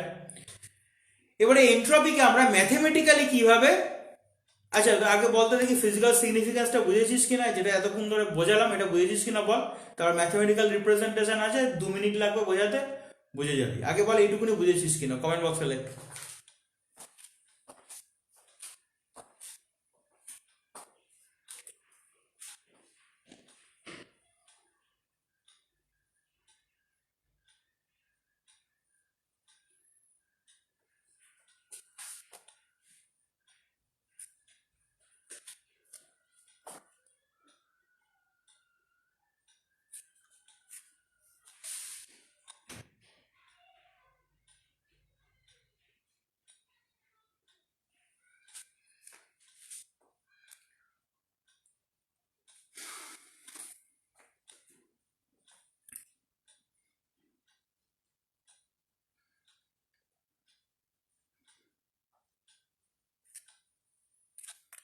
ঠিক আছে, তাহলে এবার ম্যাথমেটিক্যাল ফর্ম কি আছে এন্ট্রপি? এন্ট্রপির ম্যাথমেটিক্যাল ফর্ম হচ্ছে ডেল্টা এস, মানে চেঞ্জ ইন এন্ট্রপি, সেটা হচ্ছে ডেল্টা কিউ বাই টি। হিটের যতটা চেঞ্জ হচ্ছে, hit energy per unit temperature. এর আবার দুটো ব্রাঞ্চ আছে। একটা ব্রাঞ্চ হচ্ছে change in state. Change in state যদি হয়, নোটের মধ্যে লেখা আছে, আমি এখানে ডিটেলসে লেখাচ্ছি না। চেঞ্জ ইন স্টেট হলে ডেল্টা কিউটা হয়ে যাবে M into L, mass into latent hit. আর যদি চেঞ্জ ইন টেম্পারেচার হয় তাহলে তখন ডেল্টা কিউটা এটা হয়ে যাবে M into C into delta T. দেখ এন্ট্রপিকে এস দিয়ে রিপ্রেজেন্ট করা হয়, ঠিক আছে, entropy is represented by S. তো যার জন্য এখানে স্পেসিফিক হিটটা আমি এখানে এক্সপ্রেস করেছি বাই সি, স্পেসিফিক হিটটাকে সি দিয়ে রিপ্রেজেন্ট করেছি, ঠিক আছে। এখানে এল হচ্ছে লেটেন্ট হিট, চেঞ্জ ইন স্টেটের জন্য লাগবে, আর চেঞ্জ ইন টেম্পারেচারের জন্য সি মানে হচ্ছে স্পেসিফিক হিট, এটা সি হচ্ছে স্পেসিফিক হিট, নোটের মধ্যে লেখা আছে, দেখলে বুঝতে পারবি। তো এবার যদি আমি এখানে ডিকিউ ফরম্যাটে চলে যাই তাহলে হয়ে যাবে এম সি ডিটি, তাহলে ডিএস, দেখ ভালো করে, ডিএস ডেল্টা না লিখে ক্যালকুলাসের ফর্মে লিখছি ডিএস, তাহলে D S is equal to delta Q এর জায়গায় হয়ে যাবে ডিকিউ ডিভাইডেড বাই টি।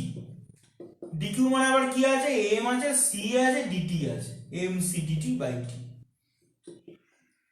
তাহলে ডিএস টাকে এবার আমি ধরলাম S1 থেকে S2 অবধি আমি ইন্টিগ্রেট করব, তাহলে এখানে M C integrate DT by T, এটাকে T1 থেকে T2 অবধি ইন্টিগ্রেট করলাম, তাহলে এখানে হয়ে গেল S2 মাইনাস S1, আর এখানে MC, এখানে কি হয়ে যাবে ln T2 by T1, final temperature by initial temperature. Delta S2 minus S1 টাই হচ্ছে চেঞ্জ ইন এন্ট্রপি। প্রথমে তুমি যদি 0 টু S অবধি ইন্টিগ্রেট করো তাহলে এখানে শুধু S থাকবে, M মানে mass, C for specific heat, ln মানে log base E, T2 by T1 হচ্ছে final temperature by initial temperature. তো এই হচ্ছে বিষয়। তো থার্মোডাইনামিক্সে এছাড়া আরো কয়েকটা টপিক আমি যেগুলোকে লেখালাম বা কিছু বোর্ডে বোঝালাম, সেইগুলো ছাড়া দেখবি limitation of first law of thermodynamics, reversible process, irreversible process, এই ধরনের কিছু জিনিসের ছোট ছোট ছোট ছোট শর্ট নোট ডেফিনেশন আছে, ইজি পড়লে পরে বুঝতে পারবি। যদি কোথাও কোনো কিছু বুঝতে অসুবিধা হয় তারপরে আমাকে এই উইকের মধ্যে একবার বলে দিবি স্যার ওটা ওটা বুঝতে পারিনি, তারপরে আমি নোট ডাউন করে রেখে দেবো, নেক্সট উইকে যখন আমাদের ক্লাস থাকবে তখন আমি তাহলে বুঝিয়ে দেবো। হলো এটা। আরেকটা যেটা সেটা হচ্ছে আমাদের 17 অবধি নিউমেরিক্যালস গুলো হয়ে মানে থেমে আছে, তা আমাদেরকে যেগুলো ডাউট হয়েছিল বলে দিয়েছিলাম। তারপর বাকি 18 থেকে 33 মানে এটা আমি বলছি তোর ফ্লুইড ডায়নামিক্স এর নিউমেরিক্যালের কথা, সেগুলোকে এবার কমপ্লিট করতে হবে, ঠিক আছে। এবার সামনে পরীক্ষা আসছে, একটু প্রেশার নিতে হবে, কিছু করার নেই। থার্মোডাইনামিক্স এর চ্যাপ্টারটাকে ভালো করে পড়তে হবে, রেডি করতে হবে, নাহলে পরে এই যে আমি বোঝালাম বকবক করলাম সব মাথা থেকে বেরিয়ে চলে যাবে। আর তার সাথে সাথে ফ্লুইড ডায়নামিক্স এর নিউমেরিক্যাল গুলো শেষ করতে হবে, যেখানে যেখানে ডাউট তৈরি হচ্ছে আমাকে জানাতে হবে, এই হচ্ছে বিষয়, ঠিক আছে। তাহলে আপাতত বিদায় নিচ্ছি আজকের মতো, গুড নাইট, ভালো থেকো, কোথাও কোনো রকম প্রবলেম টবলেম হলে আমাকে জানিও, ঠিক আছে, বাই।